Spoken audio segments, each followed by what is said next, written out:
We must like to think, but we must not like to think alike. அதாவது நாம எல்லாரும் சிந்திக்கிறத விரும்பணும், அது கரெக்ட். ஆனா நாம் எல்லாரும் ஒரே மாதிரி சிந்திக்கணும்னு விரும்பக்கூடாது. 12ஆம் நூற்றாண்டுல இப்னு தோஸ் அலிங்கிற இஸ்லாமிய அறிஞர் பிளேட்டோவுடைய கருத்தை ஆதரிக்கிறார். மாற்றுத்திறனாளிகளை நகரத்தை விட்டு அப்புறப்படுத்த வேண்டும். டிடிமஸ் கிபி 4ஆம் நூற்றாண்டிலேயே மரக்கட்டைகளை செதுக்கி, எழுத்துக்களை செதுக்கி அதன் வழி பார்வையற்றவர்களை படிக்க வைக்கலாம் அப்படின்னு யோசிச்சிருக்கார்.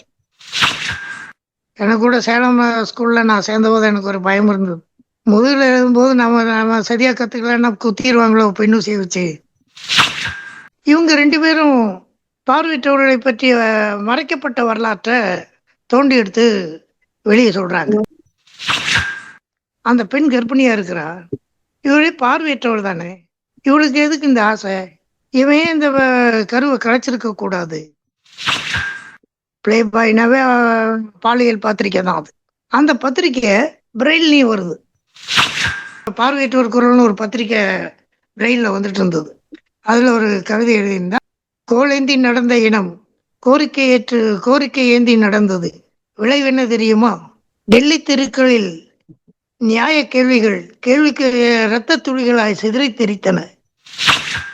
இரத்த வெள்ளத்துல பார்வையற்றவர்கள் கிடந்த போது போலீஸ் சொன்ன விஷயம், அவர்கள் வன்முறையில ஈடுபட்டாங்க. டைம்ஸ் ஆஃப் இந்தியா ஒரு படத்தை பிடிச்சி வெளியிட்டாங்க. பார்வையற்றவர்கள் வன்முறையில் ஈடுபட்டு போலீஸை தாக்கியது உண்மைதான், இந்த படமே அதுக்கு ஆதாரம் அப்படின்னு ஒரு படத்தை போட்டான். அந்த படம் என்னன்னா, ஒரு எஸ்ஐடைய பூட்ஸ் கால ஒரு பார்வையற்றவனுடைய நெஞ்சு மேல இருக்கு, அந்த பார்வையற்றவன் கீழே கிடக்குறான். பகிர்வு தோழமை உறவுகளுக்கு என் இனிய இரவு வணக்கத்தை தெரிவித்துக் கொள்கிறேன். முதலாவதாக எனக்கு இந்த நிகழ்ச்சியை தொகுத்து வழங்குவதற்கு வாய்ப்பினை அளித்த நண்பர்களுக்கு நன்றி.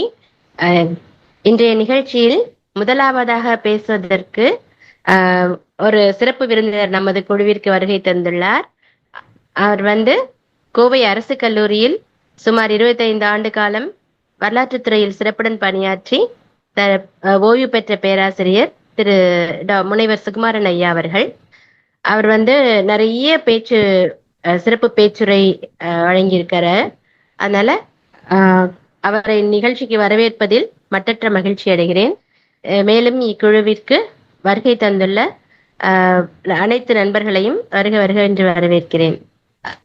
ஒரு குறிப்பிட்ட ஒரு சமுதாயத்தின் கண்ணியத்தை காப்பதற்கும் நமது பாரம்பரிய உரிமைகளை மீட்டெடுப்பதற்கும் நமக்கு சில தினங்கள் தேவைப்படுகின்றன.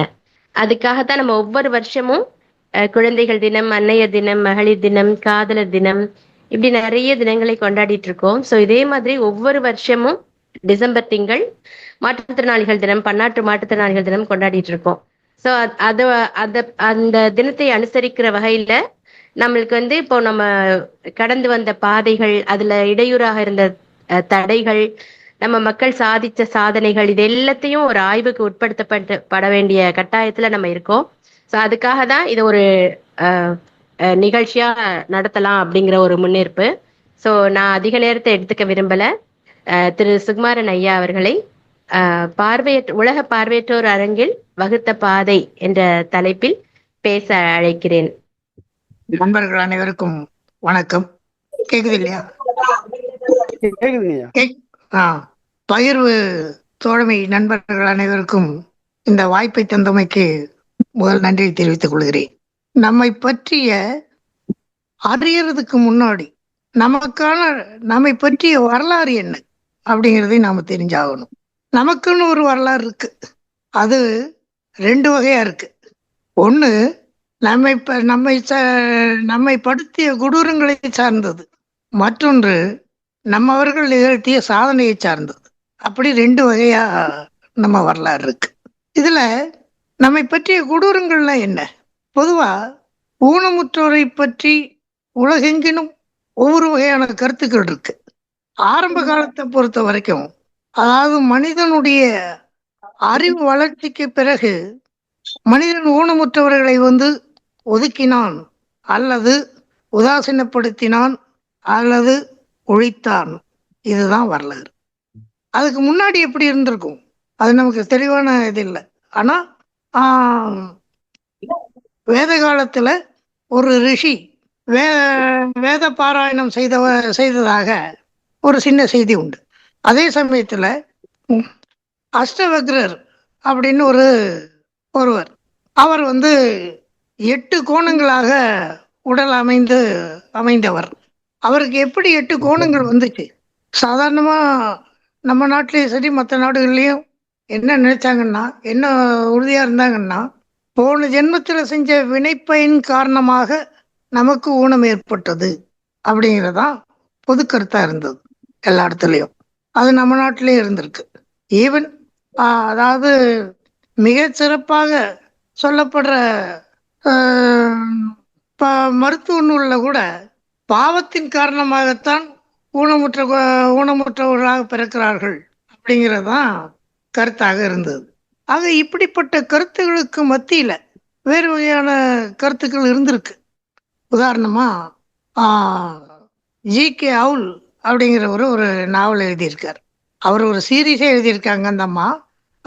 இந்த சீரீஸ்ல 7 நாவல் எழுதியிருக்காங்க. அதுல முதல் நாவல் தி கிளான்ஸ் ஆஃப் கேவ் பியர் அப்படிங்கிறது தான் முதல் நாவல். அது சேப்பியனுக்கு முந்திய இனத்துக்கும் இடைப்பட்ட காலம், அதாவது அந்த ரெண்டும் ஜாயிண்ட் ஆகிற ஒரு இடத்த பத்தி அந்த மாதிரி எழுதியிருக்காங்க. அதுல மோகர் அப்படின்னு சொல்லி ஒரு ஊனமுற்ற பாத்திரம் வருகிறது.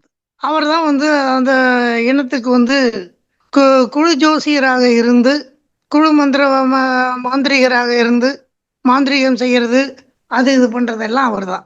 அவருக்கு அவங்க வேட்டையாடுவாங்க. வேட்டையாடுறவங்க எல்லாரும் ஒரு பகுதி அவருக்குன்னு ஒதுக்குவாங்க. அது அவருடைய பங்காக சாப்பாடாக அவருக்கு தரப்படும்.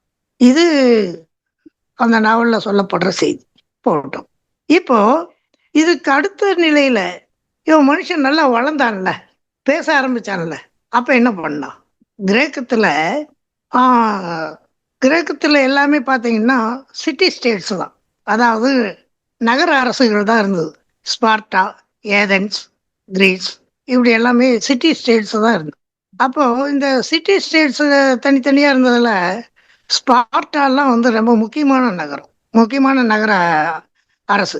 ஏன்னா ஸ்பார்ட்டாவில் 5 வயது முதல் 18 வயது வரை அரசாங்கம் வளர்க்கும். அந்த காலகட்டத்தில் அரசாங்கம் அவனுக்கு போதுமான போர் பயிற்சி கொடுத்துரும். ஸ்பார்ட்டா எப்போ போரிடுதோ அப்போ இவங்களை கூப்பிட்டுக்கும். இவங்க போய் இப்போ நாட்டுக்காக போரிடணும். இது அமைப்பு. அப்போ இந்த அமைப்பில் இருக்கும்போது ஊனமுற்றவர்கள் என்ன செய்ய முடியும்? எனவே அவங்க ஒரு இது வச்சுருந்தாங்க. அதாவது ஒரு குழு ஒன்று, பெரியோர்கள் கொண்ட குழு ஒன்று இருக்கும் அந்தந்த பகுதிகளில். அந்த குழுவில் என்ன பண்ணுவாங்கன்னா, குழு உட்கார்ந்துருக்கும். குழந்தை பிறந்த உடனே தந்தை குழந்தைய கொண்டு போய் அங்கே காட்டுவார். குழந்தைய கொண்டு போய் காட்டின உடனே குழந்தைக்கு ஏதாவது ஊனம் இருக்குமான்னு கண்டுபிடிக்கப்பட்டால் பக்கத்தில் ஒரு தண்ணி தொட்டி இருக்கும். குழந்தைய அந்த தண்ணி தொட்டிக்குள்ளே வீசிடுவாங்க. குழந்தை அந்த பிறந்த உடனேயே இறந்துடும். ஆக ஊனமுற்றவருடைய வாழ்க்கை அப்பவே முடிஞ்சிடும், பிரச்சனை இல்லாத வாழ்க்கை. ஆனா அப்படி இல்லை, குழந்தை நல்லா இருக்குது அப்படின்னா தந்தைகிட்ட திருப்பி கொடுத்துருவாங்க. தந்தை 5 வயசு வரைக்கும் வளர்த்துட்டு அரசாங்கத்திட்ட கொடுத்துருவார். அரசாங்கம் 18 வயசு வரைக்கும் வளர்க்கும்.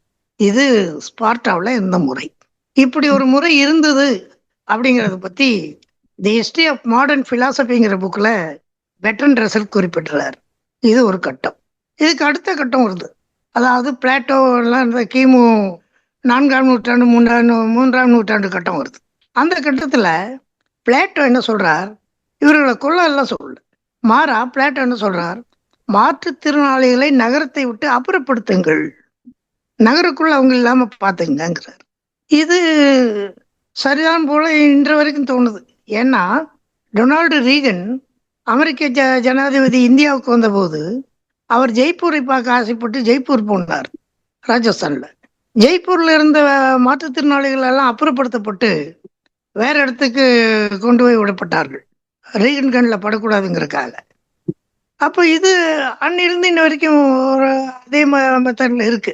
இதுக்கப்புறம் அவங்க பார்த்தீங்கன்னா, இந்த கருத்து சரிதானா? அப்படின்னா 12ஆம் நூற்றாண்டு வரைக்கும் இந்த கருத்து சரிதாங்கிற மாதிரியான ஒரு நிலைப்பாடு இருந்திருக்கு.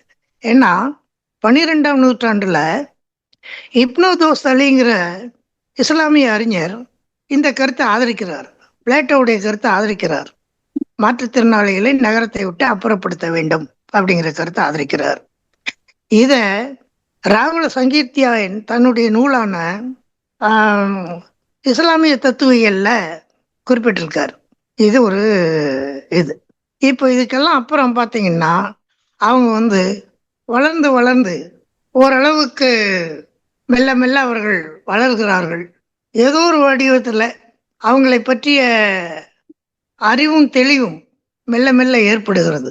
அப்படி ஏற்பட்ட நிலையில அவங்க வந்து பெரிய அளவுல தயாராயிருக்காங்க. அதற்கு உதாரணம் எப்படின்னு கேட்டீங்கன்னா, இவங்களை பற்றி வரலாறு நிறைய இருக்கு. பார்வையற்றவர்களை பற்றி நமக்கு இது வரைக்கும் சொல்லப்படுறது வந்து ஜஸ்ட் 3 பேர் தான். இலியட் ஒடிசே எழுதின ஹோமர், பேரடைஸ் லாஸ்ட் பேரடைஸ் ரீகைண்ட் எழுதின மில்டன், அப்புறம் ஹெலன் கெல்லர். இந்த 3 பேரை பற்றி மட்டும்தான் நமக்கு சொல்லிட்டு இருப்பாங்க. வேற யாரையும் பற்றியும் சொல்ல மாட்டாங்க. இதில் மில்டனை பற்றி சொல்றதுக்கு ஒன்றும் இதாக இல்லைன்னு நினைக்கிறேன். ஏன்னா மில்டனுக்கு வந்து 40 வயசுக்கு அப்புறம் தான் பார்வை போகுது. அதனால தான் மில்டன் எழுதின 40 வயசுக்கு முந்தின மில்டன் எழுதின புத்தகங்கள்லாம் அவருடைய அரசியல் கோட்பாடு காரணமாக எரிக்கப்படுது. அப்போ பார்வையின்மைக்கு பிறகுதான் அவர் பேரடைஸ் லாஸ்ட் பேரடைஸ் ரீகைண்ட் 2 எழுதுகிறார். இழந்த சொர்க்கம் மீண்ட சொர்க்கம் 2 எழுதுகிறார். அது 2மே புகழ்பெற்ற நூல்களாக மாறுகின்றன. இது ஒரு பக்கம். அப்போ பார்வையற்றவர்கள் பலர் உலகில் இருந்திருக்கிறார்கள், வேறு வேறு நாடுகளில், வேறு வேறு வழிகளில். அவர்களை பற்றி அப்படி ஏதாவது அவங்க இருந்திருக்காங்களா, அவங்களுக்கான வரலாறு இருக்கா அப்படின்னு வரலாற்றாளர்கள்ல ஒரு 2 பேர் இது தேட முற்படுறாங்க. அப்படி 2 பேர் தேட முற்பட்டதுல ஒருத்தர் இங்கிலாந்தை சேர்ந்த ஜேம்ஸ் வில்சன். ஜேம்ஸ் வில்சன் ஒரு பயோகிராஃபி ஆஃப் பிளைண்ட் அப்படின்னு ஒரு புத்தகம் எழுதுறார். அதுல தான் பல பார்வையற்றவர்களை பற்றி அவர் குறிப்பிட்டிருக்கிறார். அடுத்த ஒருத்தர் அமெரிக்காவை சேர்ந்த வில்லியம் ஆர்ட்மேன். இந்த William Hartman the beauty and the achievement of blind அப்படின்னு ஒரு புக்கு பிஹோலிங்கிறவரோட சேர்ந்து எழுதுறார். அதுல அவரும் ஆட்களை குறிப்பிடுறார். இதுல வில்லியம் ஆர்ட்மேனை பத்தி ரொம்ப நமக்கு கிடைக்கல செய்தி. இத்தனைக்கும் அவர் வந்து 1890 தான் எழுதுறார். ஆனா அவரை பத்தி நமக்கு ரொம்ப செய்தி காணும். ஏஐ கூட தரமாட்டேங்குது அவரை பத்தி. ஆனா ஜேம்ஸ் வில்சன் 1779 1779 பிறந்தவர். அவர் வந்து அவர் எழுதின புத்தகம் 1820 தான் வெளியே வருது. அவர் வந்து ஸ்காட்லாண்டில் பிறந்தவர். ஸ்காட்லாண்டில் வந்து அவங்க அப்பாவுடைய மாமா அமெரிக்காவுக்கு நீ வந்துரு, இங்கே செல்வத்தை எல்லாம் நீ பார்த்து பொறுப்பு ஏற்றுக்க அப்படின்னு சொல்லி கூப்பிடுறாரு. அவரும் போகிறாரு. போய் அவங்க செல்வத்தை எல்லாம் அவர் பார்த்துட்டு இருக்கிறாங்க. இவரும் செல்வத்தை பெருக்கிறாங்க. எல்லாம் நடக்குது. அதுக்கிடையில் அவங்க மாமா இறந்துடுறாரு. மாமா இறந்ததுக்கு அப்புறம் இவங்க வந்து இது பண்ணிட்டு இருக்கும்போது அமெரிக்காவில் உள்நாட்டு கழகம் ஏற்படுது. அதாவது 2 குரூப் இருக்கு. ரெவல்யூஷனரிஸ் குரூப், அதாவது புரட்சியாளர்கள் குரூப்னு ஒன்று, ரிப்பப்ளிகன்ஸ்னு ஒரு குரூப், குடியரசுவாதிகள்ங்கிற ஒரு குரூப். இந்த ஜேம்ஸ் வில்சனுடைய அப்பா ரெவல்யூஷனரி குரூப்ல இருக்கார். அதனால இவருடைய வீடுகளெல்லாம் அடிச்சு நொறுக்கப்பட்டு இவருடைய சொத்தெல்லாம் சூறையாடப்படுகிறது. அதுல இவர் ஒண்ணும் இல்லாம ஆயிடுறாரு. எனவே அவர் மீண்டும் திரும்புறார், பழைய இடத்துக்கு இங்கிலாண்டை நோக்கி திரும்புறார். அப்படி இங்கிலாண்டை நோக்கி கப்பல்ல வரும்போது ஜேம்ஸ் வில்சனுக்கு 4 வயசுல அம்மை வந்துடுது. அம்மை வந்து பார்வை போயிடுது. ஒரு அளவு பார்வை இருக்கு, லேசா, அதான் பார்த்து போய் வந்துக்கலாம், அந்த அளவுக்கு பார்வை இருக்கு. அந்த பார்வையும் அவருடைய 7வது வயசுல அவர் ரோடு கிராஸ் பண்றதுக்கு முயற்சி பண்ணும்போது ஒரு மாடு வந்து முட்டி ஒரு கீழே தூக்கி போட்டதுல அதிர்ச்சியில் அந்த பார்வையும் போயிருக்கு. ஆக டோட்டலி பிளைண்ட் ஆயிடுறார். முழுமையாக பார்வை இழந்தவர் ஆயிடுறார். அப்படி முழுமையாக பார்வை இழந்தவரான பிறகு இவங்க சொத்து எல்லாமே அங்கே போனதுக்கப்புறம் கப்பலில் வந்துட்டு இருக்கும்போது கப்பலில் அதே அமெரிக்காவிலிருந்து ரிப்பப்ளிக்கன் குரூப்பில் சேர்ந்த ஒருத்தர் ஜார்ஜ் அப்படின்ட்டு அவர் மிக நல்லவர். அவர் இவங்களோட பேசி இவங்களுடைய நிலைமையெல்லாம் தெரிஞ்சுக்கிட்டு இந்த பையனுக்கு ஏதாவது செய்ய முடியுமான்னு பார்க்குறாரு. ஏன்னா அப்பா அம்மா 2 பேரும் இறந்துடுறாங்க. அந்த நிலையில் ஜேம்ஸ் வில்சனை அவர் ஒரு ஹோமில் சேர்த்து வளர்க்க வைக்கிறார். ஹோமில் இது பண்ணுறார். ஹோமில் தான் அவர் உருவாகிறார். அங்கே உருவான அவர் தனக்கு ஒரு குறிப்பிட்ட வயசு வந்த உடனே ஏதாவது தொழில் செஞ்சு பிழைக்கணும் அப்படின்னு இந்த இடத்துல நாம் ஒரு ஒரு விஷயத்த சொன்னால் நீங்கள் தப்பாக எடுத்துக்க மாட்டீங்கன்னு நம்புறேன். அதாவது இந்தியாவில் மட்டும்தான் தனக்குன்ற ஒரு வேலை இல்லை அப்படின்னு உடனே அடுத்த நடவடிக்கை அவன் என்ன பண்ணுறான்னா கையேந்த ஆரம்பிச்சிடுறான், பிச்சை எடுக்க ஆரம்பிச்சிடுறான். அதுக்கு எங்கள் ஏரியாவில் இப்போல்லாம் பெரிய பேர் உண்டு, கலெக்ஷன் பேர். அப்போ இந்த கலெக்ஷனுக்கு இவன் போயிடுறான். இது மேல்நாடுகளில் காணல, மேல்நாடுகளில் இப்படி இல்லை. அப்போ அவர் பல கஷ்டப்பட்டு ஒரு நண்பர்கிட்ட கொஞ்சம் பணத்தை வாங்கி ஹார்ட்வேர் திங்ஸு வாங்கி இந்த வீடு கட்டுறதுக்கான பொருட்கள் அது இதுகள்லாம் இருக்கு இல்லையா, பெயிண்ட்டு, ப்ரஷ்ஷு, அந்த மாதிரி பல வகையான பொருட்களை வாங்கி அதை சுமந்து கொண்டே பல மைல் நடந்து கொண்டே விற்று வர்றார். அப்படி தான் ஒரு பிழைப்பு நடத்துகிறார். அப்போது பல சந்தர்ப்பத்தில் அவருக்கு ஒரு 2-3 சந்தர்ப்பம் அவர் சாகிறதுக்கான சூழல் ஏற்பட்டது. ஒரு கட்டத்தில் எங்கே போகிறாருன்னா, அவர் நடந்து போயிட்டுருக்காரு. போயிட்டு இருக்கும்போது ஒரு அம்மா நில்லு நில்லு நில்லுன்னு சத்தம் போடுது. இவர் நின்றுடுறாரு. அந்த அம்மா மூச்சரிக்க ஓடி வந்து பிடிச்சிட்டு எங்கே போகணும் அப்படின்னு. நான் லிஸ்பன் நகருக்கு போகணுன்னு.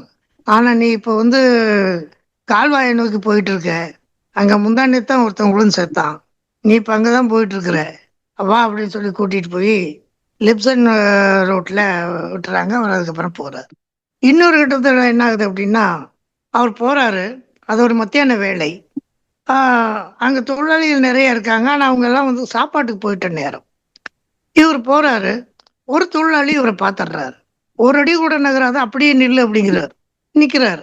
அவர் ஓடி வந்து அவர் பிடிச்சி சொல்கிறார், நீ எங்கே போயிட்டு இருக்கு தெரியுமா, நீ நீ போக வேண்டிய இடத்துக்கு போகல, நீ போன திசையில் ஒரு பெரிய கிணறு இருக்குது, 80 அடி ஆழமுள்ள கிணறு, அந்த கிணத்துல தண்ணி வேற நிறையா இருக்கு, நீ அதை நோக்கி போயிட்டு இருக்க, வா அப்படின்னு சொல்லி அந்த பக்கம் கூட்டிகிட்டு போய் ரோட்டில் விடுறாரு. இப்படியாக சாவுலேருந்து தப்பிச்சு ஜேம்ஸ் வில்சன் வர்றார். ஜேம்ஸ் வில்சன் எழுதின புத்தகத்தில் பலரை பற்றி குறிப்பிட்டிருக்கார். அதில் நான் சிலரை மட்டும் உங்களுக்கு அறிமுகப்படுத்திக்கலான்னு நினைக்கிறேன். ஜான் டர்ஸ் அப்படின்னு ஒருத்தர், பொஹிமியா நாட்டை சேர்ந்தவர்.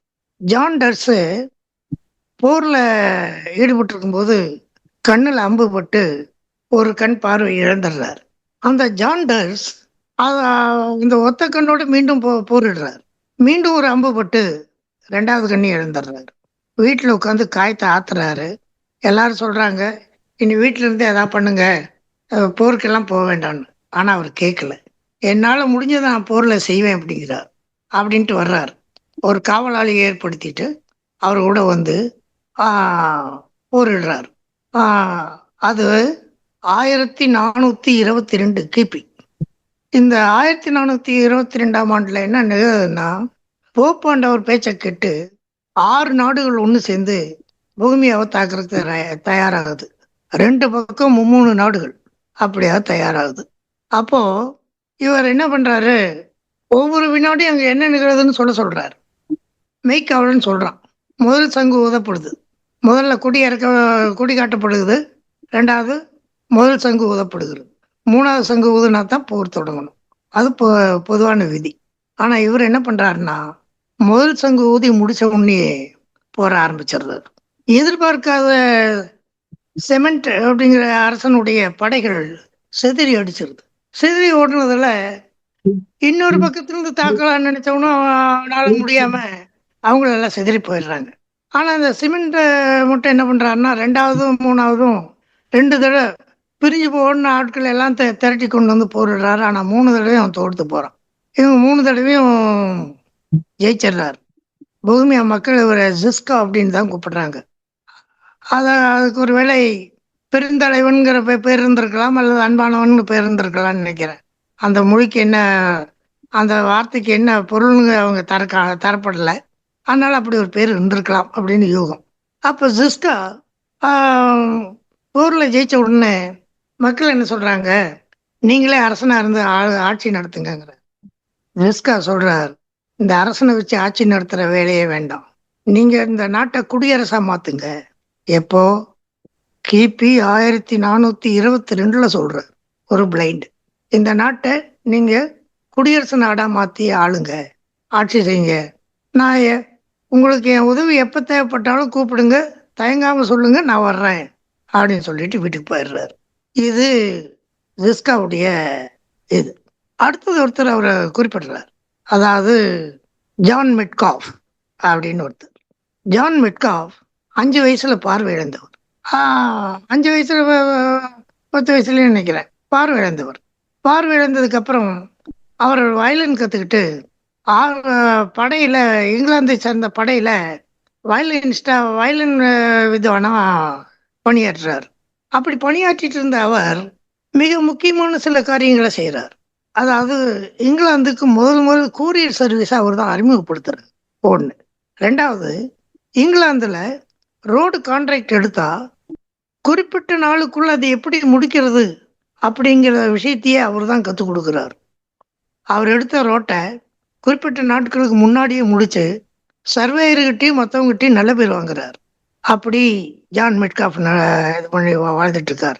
ஜான் மெட்காஃப் மேரி பென்சன் அப்படிங்கிற ஒரு பெண்ணை காதலிக்கிறார். அந்த பெண்ணுக்கு கல்யாணம் நடக்கிறதுக்கு இன்னும் 1 மணி நேரம் இருக்கு. சர்ச்சில் கல்யாணம் நடக்க போகுது. ஜான் மெட்காஃப் ஒரு குதிரையில போறாரு. குதிரையில போய் அந்த பெண்ணை கடத்திட்டு வந்து கல்யாணம் பண்ணிக்கிறார். அநேகமா ராஜபார்வை பார்த்தவங்களுக்கு தெரியும்னு நினைக்கிறேன். கமலஹாசனுடைய படம் 1981 இன்டர்நேஷனல் இயர் ஃபார் தி டிசேபிள்டில் வந்த படம். அந்த படத்துல கமலஹாசன் மாதவி இப்படி தான் கல்யாணம் பண்ணுவார். இது ஒருவேளை அவர் அங்கிருந்து எடுத்திருக்கலாம், ஜான் மெட்காஃபுடைய வாழ்க்கை வரலாறு இருந்து எடுத்திருக்கலாம். அப்படி மெட்காஃப் கல்யாணம் பண்றார். 1810 மெட்காஃப் சாகும்போது அவரை சுற்றி இருந்த மகன்கள், மகள்கள், மருமகன்கள், பேரர்கள், கொள்ளு பேரர்கள் அப்படின்னு எத்தனை பேர் இருந்தாங்கன்னு நினைக்கிறீங்க? கிட்டத்தட்ட 98 பேருக்கு மேல இருந்தாங்க அவரை சுற்றி. இது ஜான் மெட்காஃப் உடைய வரலாறு. இது மாதிரி உங்களுக்கு ஜேம்ஸ் ஹோல்ஸ்டைன் எஸ்குயர் அப்படின்னு ஒருத்தர். அவர் ஹங்கேரியை சேர்ந்தவர். படை வீரர், கப்பற்படையில் இருந்தவர். 25 வயசுல பார்வை போகுது. ஆனா அவருக்குள்ள சின்ன வயசுல இருந்து ஒரு ஆசை, இந்த உலகம் முழுவதும் சுத்தி பார்க்கணும்னு. இப்ப பார்வை போயிடுச்சு. பார்வை போனதை பத்தி அவர் கவலைப்படல. அவர் என்ன பண்றாரு, உலகத்தை சுத்தி பார்க்க புறப்பட்டு எல்லா நாடும் சுத்திட்டு வர்றாரு. அப்படி எல்லா நாடும் சுத்திட்டு வரும்போது ரஷ்யாவுக்குள்ள வந்த உடனே ரஷ்யா வந்து என்ன பண்ணுது, ஒரு பார்வையற்ற ஒற்றனைவன் அப்படின்னு சொல்லி அவரை கைது பண்ணி டிரான்ஸ் சைபீரியாவில் அவரை கடத்தி விட்டுருது. அங்கிருந்து அவர் அப்படியே நடந்தே வெளியே வந்துடுறாரு. அவர் வந்ததுக்கு அப்புறம் அவர் தன்னுடைய அனுபவங்களை 2 வால்யூமா ஒரு புத்தகமா போட்டார், அந்த ஹோல்ஸ்டைன் எஸ்குயர். இப்படி இவர்கள் மட்டும்தானா? இல்லை. ஆக்ஸ்போர்ட் யூனிவர்சிட்டிக்கு ஒருத்தர் படிக்க போறார், நிக்கோலஸ் சாண்டர்சன் அவர் பேர். அவர் படிக்க போறார். ஆக்ஸ்போர்ட் பல்கலைக்கழகம் என்ன சொல்லுது, பார்வையற்றவங்க படிக்கிறதுக்கெல்லாம் இங்கே வசதி இல்லை, இங்கே படிக்க வைக்க முடியாது, நீங்க வேற எங்கேயா போய் பாருங்க, அப்படி வீட்டில இருந்து படிங்கன்னு சொல்லி அடிச்சது. ஆனா அவர் பின்வாங்கல. அவர் என்ன பண்றார், வேற இடத்துல சேர்ந்து படிச்சு மேக்ஸ்ல பட்டம் வாங்கி, கணிதத்துல பட்டம் வாங்கி, சார் ஐசக் நியூட்டன் எந்த ஆக்ஸ்போர்ட் யூனிவர்சிட்டியில எந்த நாற்காலியில் உட்கார்ந்து இருந்தாரோ அந்த நாற்காலியில் அவர் ரிட்டையர்ட் ஆன உடனே இவர் ஏதாவது டிபார்ட்மெண்டா இவர் போய் அங்க உட்கார்றாரு, நிக்கோலஸ் சாண்டர்சன்.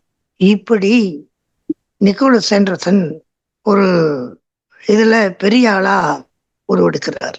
இப்படி பாத்தீங்கன்னா பலர் வந்து ஒவ்வொரு இதுலயும் இதாயிருக்காங்க. ஆனா இவங்க மட்டும்தானா, இப்படி மட்டும்தானா அப்படின்னா இல்ல, மாடர்ன்லயே ரொம்ப பேர் இருக்காங்க. என்னுடைய புத்தகமான நியாயங்கள் காயப்படுவதா புக்கில் அரசியலும் பார்வையற்றோரும் பகுதியில் பல ஆட்களை பற்றி சொல்லியிருப்பேன். மாடர்னாக வந்திருக்கிற ஆட்களை பற்றியெல்லாம் டேவிட் பிளாங்கெட், கரீம் கரீம் அருண்டேல், அப்துல் கானி, இவங்களை பற்றியெல்லாம் சொல்லியிருக்கேன். அதெல்லாம் பார்த்தீங்கன்னா தெரியும். ராபியை பற்றி கூட அதில் சொல்லியிருக்கேன். இந்த ராபி பேட்டர்சன் இவங்களை பற்றி எல்லாம் சொல்லியிருக்கேன். இந்த ஜேம்ஸ் வில்சன் சொன்னதில் இன்னொரு ஆள் முக்கியமான ஆள், இன்னும் 2-3 பேர் முக்கியமான ஆட்கள் இருக்காங்க. பொஹமியாவிலேயே ஜான் ஒரு அரசர், அவர் பார்வையற்றவர். அவர் போர்க்களத்திலேயே இறந்துடுறார்.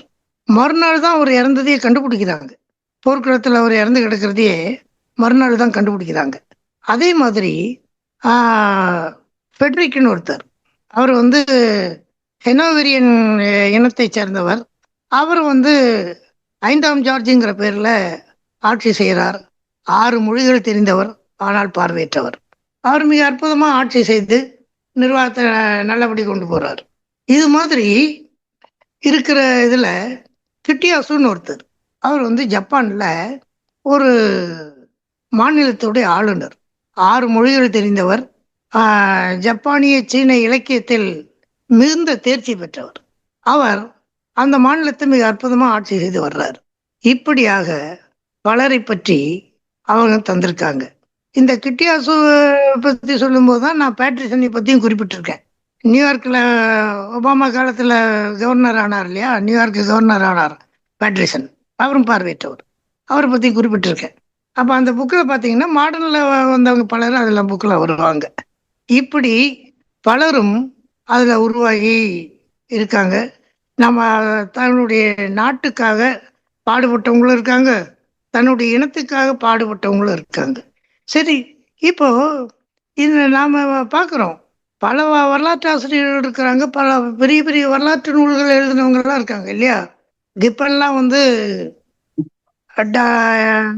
டவுன்ஃபால் ஆஃப் ரோமன் எம்பையரை பற்றி உலக புகழ்பெற்ற புத்தகம் எழுதினவர். ஆனால் அவரெல்லாம் பார்வையற்றவர்களை பற்றி பேசவே இல்லை. எந்த வரலாற்றாளரும் பேசல. இந்த 2 பேர் தான் பேசினாங்க. ஏன்னா இந்த 2 பேரும் பார்வையற்றவர்கள், பார்வையற்ற வரலாற்றாளர்கள்.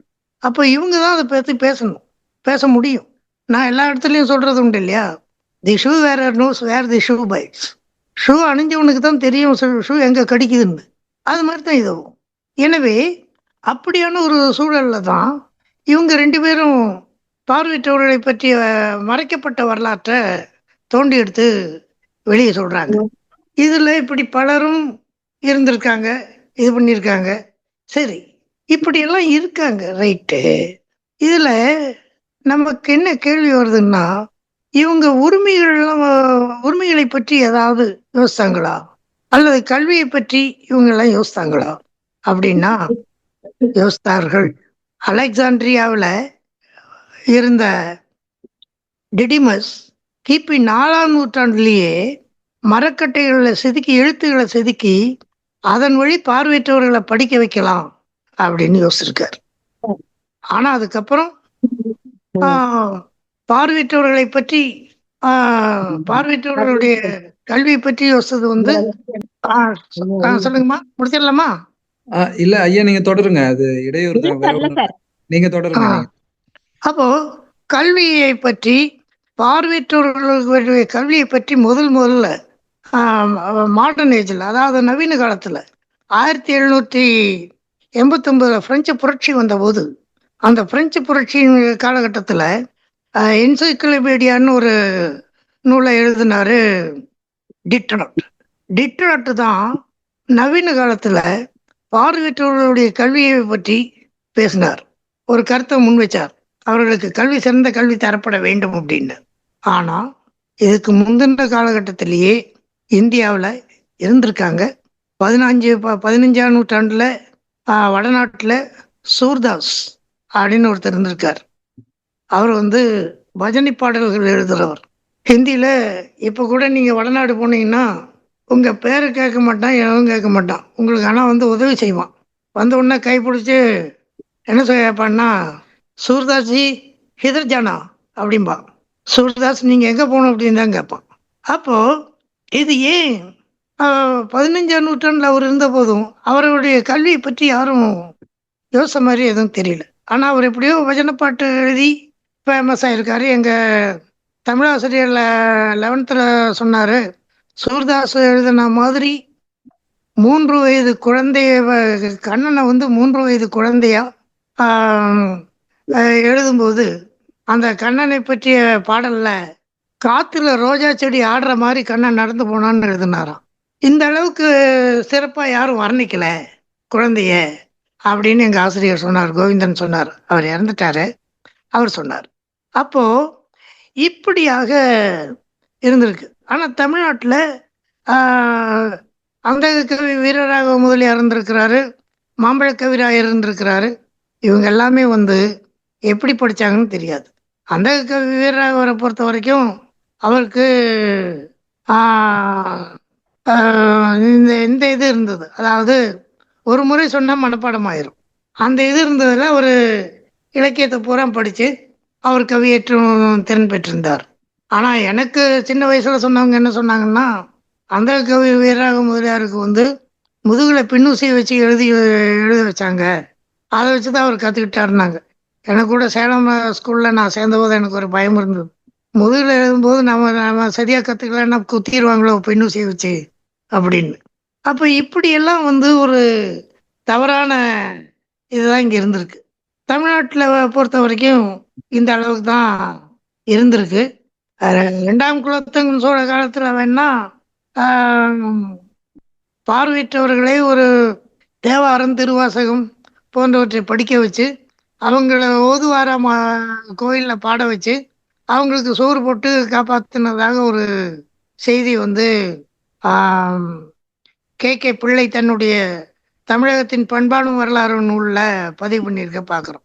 அப்போ இது வந்து ஆம், பார்வையற்றவர்களை இப்படி உருவாக்குனாங்களே தவிர பார்வையற்றவர்களை உற்பத்தி காரணிகளாக மாற்றவில்லை யாரும். அதுதான் பெரிய பிரச்சனை. அப்போ உற்பத்தி காரணியாக மாற்றும் போதுதான் பார்வையற்றவன் ஒரு சுயமரியாதையோடு சுய சுய வாழ்க்கையை நடத்த முடியும். அந்த சுயமரியாதையோடு வாழ்ற வாழ்க்கை தான் அவனுக்கு இதமானது. அவன் ஒரு டாக்ஸ் பேயரா மாறணும், அவன் ஒரு வரி கொடுப்பவனாக இருக்கணும். அப்பதான் இவன் வந்து இந்த நாட்டுக்கு குடிமகனா சொல்ல முடியும். அவன் வரி கொடுக்காதவனா இருந்தான்னா அவன் இந்த நாட்டுக்கு சுமை. நம்ம ஆங்கிலத்துல வயபிலிட்டி லயபிலிட்டின்னு 2 வார்த்தை பயன்படுத்துறோம். அப்ப பார்வையற்றவர்களை பொறுத்த வரைக்கும் அவன் என்ன நினைக்கிறாங்க, இதுதான் நினைக்கிறாங்க. அப்போ ஜே.டி. தாமஸ் இங்கிலாந்தை சேர்ந்தவர், அவர் ஒரு கட்டுரை எழுதினார். பிரெயில் இன்டர்நேஷனல் அப்போ ஒரு பத்திரிகை வந்துட்டு இருந்தது, அதுல ஒரு கட்டுரை எழுதினார், the condition of blind people in developing countries அப்படின்னு ஒரு கட்டுரை எழுதினார். அந்த கட்டுரையில அவர் எழுத்திருப்பிலேயே சொன்னார், வளர்முக நாடுகள்ல பார்வையற்றவர்கள் 2 நிலையில தான் இருக்காங்க. ஒண்ணு, அவங்களுடைய சொந்தக்காரன் பெற்றோர் அல்லது கார்டியன் அவங்களால காப்பாற்றப்பட்டு வீட்டோடு இருக்கிறாங்க, அல்லது தெருவில் பிச்சை எடுக்கிறாங்க. இந்த 2 நிலையில தான் அவங்க இருக்காங்கன்னு எழுதினார். எழுதிட்டு தான் சோவியத் யூனியன்ல எப்படி பார்வையற்றவர்களுக்கு கியர் சுவிட்ச் செய்யறதுக்கு சொல்லி தர்றான் அப்படிங்கிற பத்தி எழுதினாரு. இதை பற்றி நான் விவரங்கள் எல்லாம் நான் அந்த கட்டுரையில நியாயங்கள் கைப்படுற கட்டுரை தொகுப்புல கொடுத்துருக்கேன், அது கிடைச்சா படிச்சு பாருங்க. அப்போ இப்படியாக ஒரு சூழல்ல இருந்துதான் பார்வையற்றவர்கள் வர்றாங்க. அப்ப இவங்களை பற்றி மற்றவங்க தான் சிந்திச்சிருந்தாங்க. 1874 ஒரு 4 பேர் ஜெர்மனியில கூடுறான். அந்த 4 பேர் ஒரு கேள்வியை முன்வைக்கிறான், ஏன் நம்மை பற்றி மற்றவங்க சிந்திக்கணும், நம்மை பற்றி நாம் சிந்தித்தால் என்ன அப்படின்னு கேக்குறாங்க 4 பேர். அப்ப நம்மை பற்றி நாம் சிந்திக்க வேண்டும் அப்படின்னு கேட்கும்போதுதான் இவங்களுக்கு அந்த தற்சார்பும் சுயமரியாதைக்கான முன்னெடுப்பும் ஏற்படுகிறது. சரி, இது ஒரு பக்கம் இருக்கட்டும். இப்போ நமக்கான உரிமைகள், இத்தனை இதுக்கு அப்புறம் நமக்கான உரிமைகள் வந்து ஏதாவது இருக்கா? அது எப்படி ஆயிருக்கு? ராபி கூட சிவில் எக்ஸாம்ல பாஸ் பண்ணதுக்கு அப்புறம் அமெரிக்காவில் அவனுக்கு வேலை கிடைக்கல. கோர்ட்டுக்கு போய் கோர்ட் சொன்னதுக்கு அப்புறம் தான், அந்த தீர்ப்பு வந்ததுக்கு அப்புறம் தான் அவருக்கு வேலை கிடைச்சது. நம்ம இதுல எப்படி தினகரன் அப்படித்தானே வந்தாரு, கோர்ட்டுக்கு போய் போராடி தானே வாங்கினாரு. அவர் ஐஏஎஸ் இதில் ஃபஸ்ட் தமிழ்நாட்டிலே ஃபஸ்ட்டு ஐஏஎஸ் இது பண்ண பாஸ் ஆனவர் அவர் தான், தினகரன் தான். ஆனால் அவருக்கு ஒன்றும் வேலை தெரியலையே. அப்போது இப்படியாக ஒரு நம்ம உரிமைகள் வந்து இதாகப்படுது. இந்த உரிமைகள் வந்து இதில் மட்டும்தானா? இல்லை, எல்லாவற்றிலும் நமக்கான உரிமைகள் பறிக்கப்படுகின்றன அப்படிங்கிறது தான் யதார்த்தமான விஷயம். இந்த இதில் சொல்றதுக்காக யாரும் வருந்த மாட்டீங்கன்னு நினைக்கிறேன். ஏன்னா இந்த யதார்த்தங்களை நீங்கள் புரிந்து கொள்ள வேண்டும். புரிந்து கொண்டு உங்களுக்குள் நீங்கள் விவாதங்களை தொடங்கும் போது அதை பற்றி சரியான விவாதத்தை நீங்கள் உங்களுக்குள் ஏற்படுத்திக்க வேணுங்கிறதுக்காக இதை நான் உங்க முன் வைக்கிறேன். நியூயார்க்கில் ஒரு சாலையோரத்தில் ஒரு பார்வையற்ற கணவனும் மனைவியும் நடந்து போறாங்க. மனைவி கர்ப்பிணி. இது ஒரு நார்மல் பார்க்குறாரு. அந்த நார்மல் உடனே என்ன பண்றாரு, அவர் வீட்டுக்கு போன உடனே டைம்ஸ்னு ஒரு பத்திரிக்கை அமெரிக்காவிலேருந்து வந்துட்டு இருக்கு பிரிண்டில். அந்த பத்திரிக்கைக்கு லெட்டர் டு தி எடிட்டர் பகுதிக்கு ஒரு கடிதம் எழுதுறாரு. அதில் என்ன சொல்றார், இப்படி ஒரு பார்வையற்ற பெண்ணும் ஆணுமாக ஒரு கப்பல் போனாங்க, ஒரு ஜோடி போச்சு பார்த்தேன். அந்த பெண் கர்ப்பிணியா இருக்கிறா. இவரே பார்வையற்றவர் தானே, இவளுக்கு எதுக்கு இந்த ஆசை, இவன் இந்த கருவை கலைச்சிருக்க கூடாது அப்படின்னு ஒரு கருத்தை முன்வைக்கிறார். யோசிங்க, அடிப்படை உணர்வும் அடிப்படை உரிமையும் பார்வையற்றவர்களுக்கு இல்லை என்பதற்கு இது ஒரு இருக்கக்கூடாது என்கிற மாதிரி இவங்களுடைய சிந்தனைகள் இருக்கு. இது ஒரு பக்கம். இன்னொரு இது சொல்றேன். அமெரிக்காவிலிருந்து பிளே பாய்னு ஒரு பத்திரிக்கை வந்துட்டு இருக்கு. அந்த பிளே பாய்ங்கிற பத்திரிக்கை பிரிண்ட்ல சில மில்லியன்கள் வருது, பல ஆபாச படங்களோட. பிளே பாய்னாவே பாலியல் பத்திரிக்கை தான் அது. அந்த பத்திரிக்கை பிரெயில்லையும் வருது, பிரெயில்லி அந்த பத்திரிக்கை வருது. ஆனால் அப்படியான ஆபாசம் எல்லாம் அந்த பத்திரிக்கை பிரெயில் இருக்குதான்னு எனக்கு தெரியல. ஏன்னா நானும் ஒரு காப்பி வாங்கி படித்து பார்த்தேன், எனக்கு அப்படி எதுவும் தெரியல. ஒரு சைட்டட் இன்ஜினியர் ஒருத்தர்கிட்ட கூட கேட்டேன், பிளே பாய் வந்து ரொம்ப மோசமான பத்திரிக்கையான்னு. அவர் சிரிச்சுட்டே சொன்னார், நம்ம தமிழ்நாட்டு தமிழ் திரைப்படங்களோட அது பரவாயில்லன்னாரு. அப்போது அந்த பத்திரிக்கையை ஒயிட் கிளஃப்னு ஒரு செனட்டர் என்ன பண்ணுறாரு, அந்த பத்திரிக்கை எடுத்து காட்டுறாரு செனட்டில், அமெரிக்கன் செனட்டில் எடுத்து காமிச்சிட்டு என்ன சொல்கிறாரு, இந்த இப்படிப்பட்ட பத்திரிகைகளுக்கு தான் நம்மளை போன்றவங்க பே பண்ணுற டேக்ஸ்லேருந்து அரசாங்கம் கிராண்ட் கொடுத்துட்டு இருக்குது அப்படிங்கிறாரு. உடனே எல்லாரும் சிரிக்கிறாங்க. அடுத்த கணம் தீர்மானம் கொண்டு வரப்படுகிறது, கிராண்ட் கட் ஆகுது, பத்திரிக்கை நின்று போகுது பிரெயிலில். அப்போ என்ன நடக்குதுன்னா, அமெரிக்காவில் இருக்கிற NFB, national federation of the blind, அவங்களும் பிரெயில் பிரிண்டர்ஸ் அசோசியேஷன், அவங்களும் பிரெயில் ரீடர்ஸ் அசோசியேஷன், இப்படி எல்லாருமா சேர்ந்து ஃபெடரல் கோர்ட்டில் கேஸ் போடுறாங்க. ஃபெடரல் கோர்ட்டுங்கிறது அமெரிக்காவுடைய சுப்ரீம் கோர்ட். அங்கே கேஸ் போடுறாங்க. அந்த கேஸில் என்எஃப்பியில் லாயர்ஸ் நிறையா இருக்காங்க. லாயர்ஸ் விங்குன்னே அவங்க தனியாக வச்சுருக்காங்க. அந்த லாயர் ஒருத்தர் அங்கே போய் வாதாடுறார். அவர் கேட்குறாரு, மில்லியன் கணக்கில் படங்களோடு வர்ற அது நான் உலகத்தை சேதப்படுத்துமா? படமே இல்லாத சில புள்ளிகளோடு வர்ற சில 100 பத்திரிகைகள், சில 100 காப்பீஸ் தான் வருது பிரெயில்ல, இது நாட்டை சேதப்படுத்துமா? எது சேதப்படுத்தும்? அப்போ உங்களுடைய இது வந்து அது அல்ல. இந்த மாதிரி அடிப்படை விஷயங்கள் கூட பார்வையற்றவனுக்கு தெரிஞ்சுக்க கூடாது அப்படிங்கிறது நீங்க அடிப்படையில வச்சிருக்கீங்க. அதுதான் உங்களை இந்த மாதிரி சொல்ல வைக்குது அப்படின்னு சொன்னோடனே ஃபெடரல் கோர்ட் அந்த வாதத்தை ஏற்றுக்குச்சு. அவங்க வந்து அந்த அரசாங்கம் நிறுத்தி வச்ச இதை ஆர்டரை தள்ளுபடி பண்ணிடுச்சு. தள்ளுபடி பண்ணிட்டு அவங்களுக்கு மீண்டும் அந்த பத்திரிக்கை வர வச்சாங்க. அப்போ இதெல்லாம் எதுக்கு சொல்றேன்னா, உரிமைகள் அப்படின்னு வரும்போது எல்லா இடத்துலையும் உரிமைகள் பாதிக்கப்படுது. பாண்டியராஜன் சொல்றாரு, 25ஆம் நம்பர் வந்தா என்ன போகும்? எல்லாமே போகும், எது வேணாலும் போகலாம், போறதுக்கான வாய்ப்பு இருக்கு. ஆனா அப்படியான ஒரு சூழல்ல தான் இதை நாம வந்து சிந்திக்கணும். அப்போ இங்க நமக்கு ஏன் நாம இதை இன்னும் சிந்திக்க முடியல, ஏன் இதெல்லாம் பண்ண முடியல அப்படின்னா, மிக எளிமையான காரணம், நம் சகோதரர்களை நாம் அரசியல் மயப்படுத்தவில்லை, அவர்களுக்கு சுயமரியாதை பற்றி கற்றுக் கொடுக்கவில்லை. அதனால நமக்கு இதெல்லாம் ஏற்பட்டுச்சு.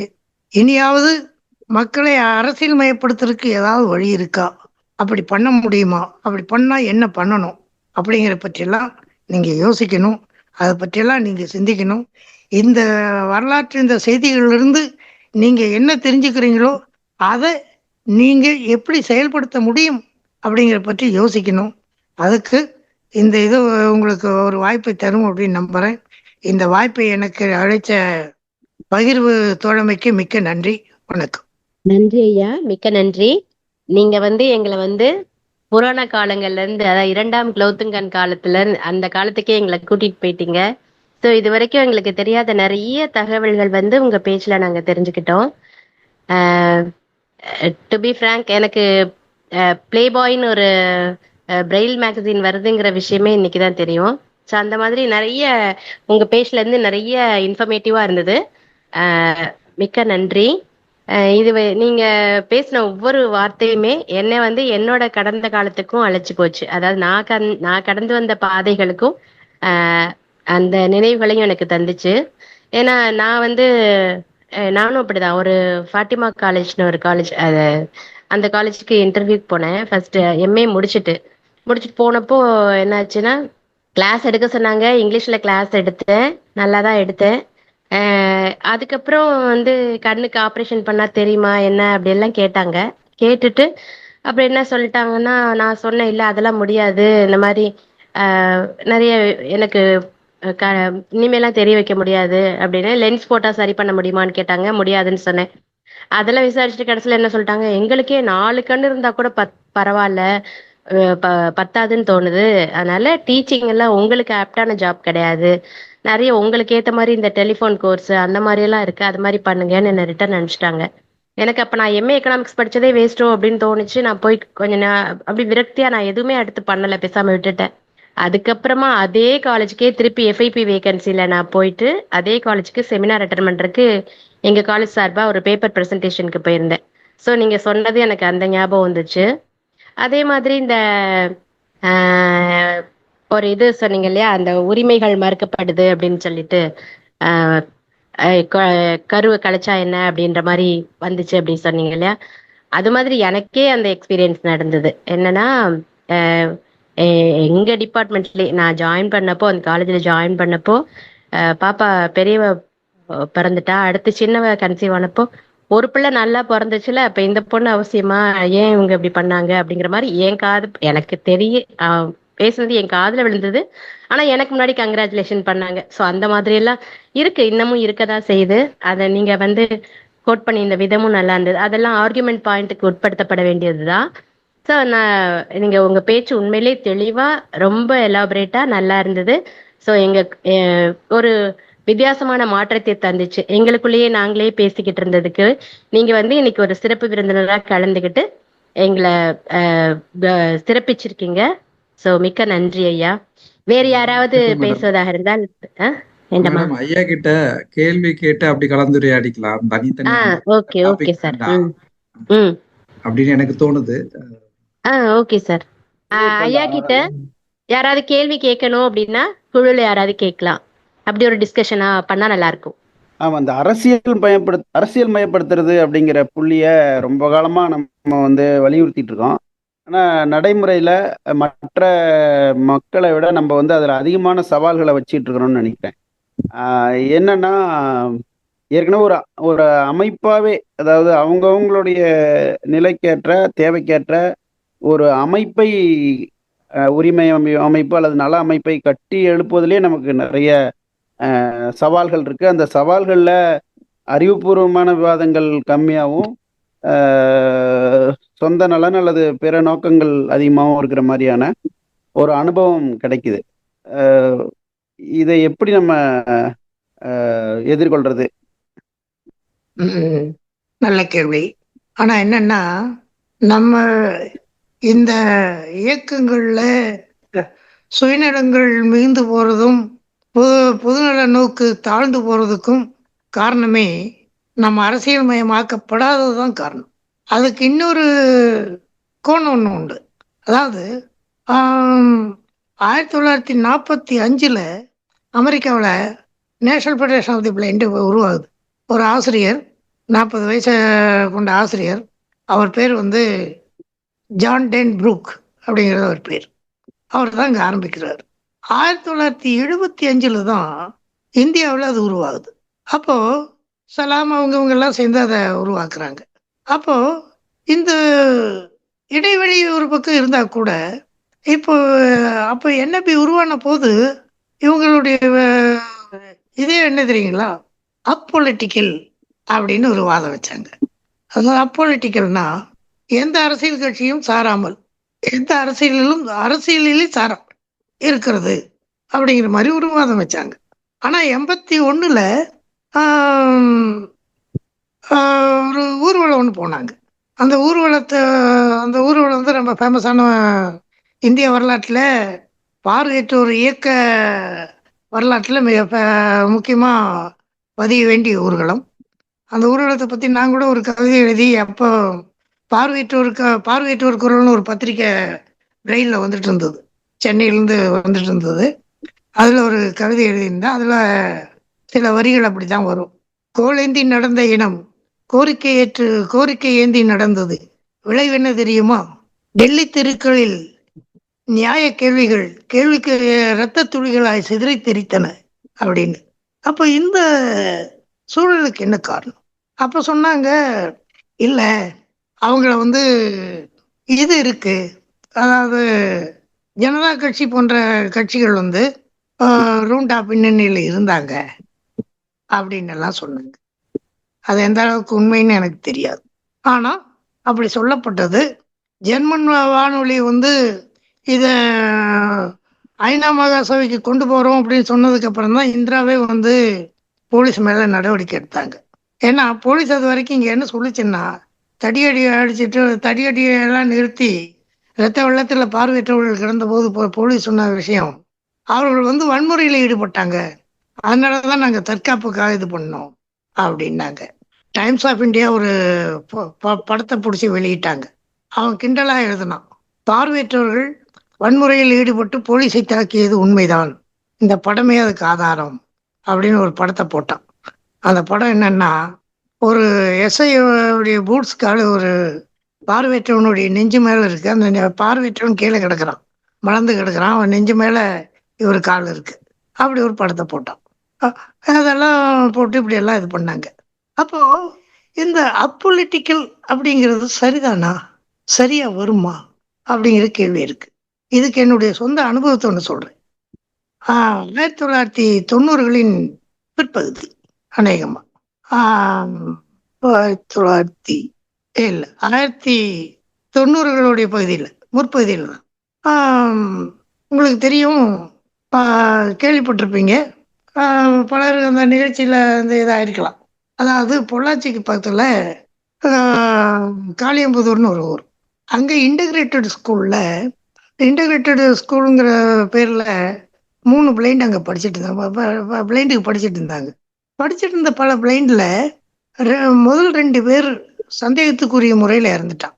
அந்த செய்தி வெளியவே வரல, அமுக்கிட்டாங்க. 3வது ஒருத்தன் மணிகண்டன் ஒரு பையன், 1வது படிக்கிற பையன், அவன் இறந்துட்டான். அந்த செய்தியை வந்து இந்திய கம்யூனிஸ்ட் கட்சி வெளியே கொண்டு வந்துருச்சு.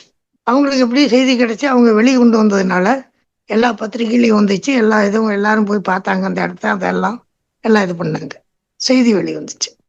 என்னன்னா, அந்த பையன் ஹாஸ்டல்ல இருக்கான், 1வது படிக்கிறான். அவனுடைய உடல் கிணத்துல கிடக்கு. கிணறுக்கும் ஹாஸ்டலுக்கும் 1.5 கிலோமீட்டர் தூரம் இருக்கு. இடையில ஒரு வாய்க்கால் இருக்கு. இதையெல்லாம் தாண்டி அந்த பையன் போயிருக்கான். எப்படி போனான்? தற்கொலைன்னா அவன் ஒரு 1ஆம் வகுப்பு பையன் தற்கொலை செய்ய வேண்டிய அவசியம் என்ன இருக்கு? 7 வயசு பையன் தற்கொலை செய்ய வேண்டிய அவசியம் என்ன இருக்கு? அந்த கிணத்துல மோட்டர் இருக்கு. ஆனா அந்த பையன் உடம்புல மேல எங்கேயுமே எந்த காயமும் இல்லை. அது எப்படி மோட்டர்ல எல்லாம் படாம அவன் எப்படி கிணத்துக்குள்ள விட முடியும்? இப்படி எல்லாம் கேள்வி இருந்தது. இதை பற்றி பிரச்சனை வந்து இங்க நாங்க உண்ணாவிரதமெல்லாம் இருந்தோம், எல்லாம் பண்ணோம். அதுக்கப்புறம் அப்போ நான் வந்து NAB வெஸ்டர்ன் யூனிட்ல பிரசிடெண்டா இருந்தேன். அப்போ அந்த அடிப்படையில் அவங்க என்ன சொன்னோம், ஏதாவது ஒரு ப்ரெஸ் மீட்டுக்கு ஏற்பாடு பண்ணுங்கன்னு சொன்னோம். சென்னையில் அவங்க ஏற்பாடு பண்ணுறோன்னு பண்ணாங்க. அதுக்கு நாங்கள் போயிருந்தேன். வழக்கம் போல தான், பெருசாக ப்ரெஸ்லேருந்து யாரும் வரல. இண்டூர்லேருந்து ரெட்டின்னு ஒருத்தர் வந்திருந்தார். அவர் முழு பேர் இன்னொரு அது மறந்து போச்சு எனக்கு. ரெட்டின்னு ஒருத்தர் வந்திருந்தார்.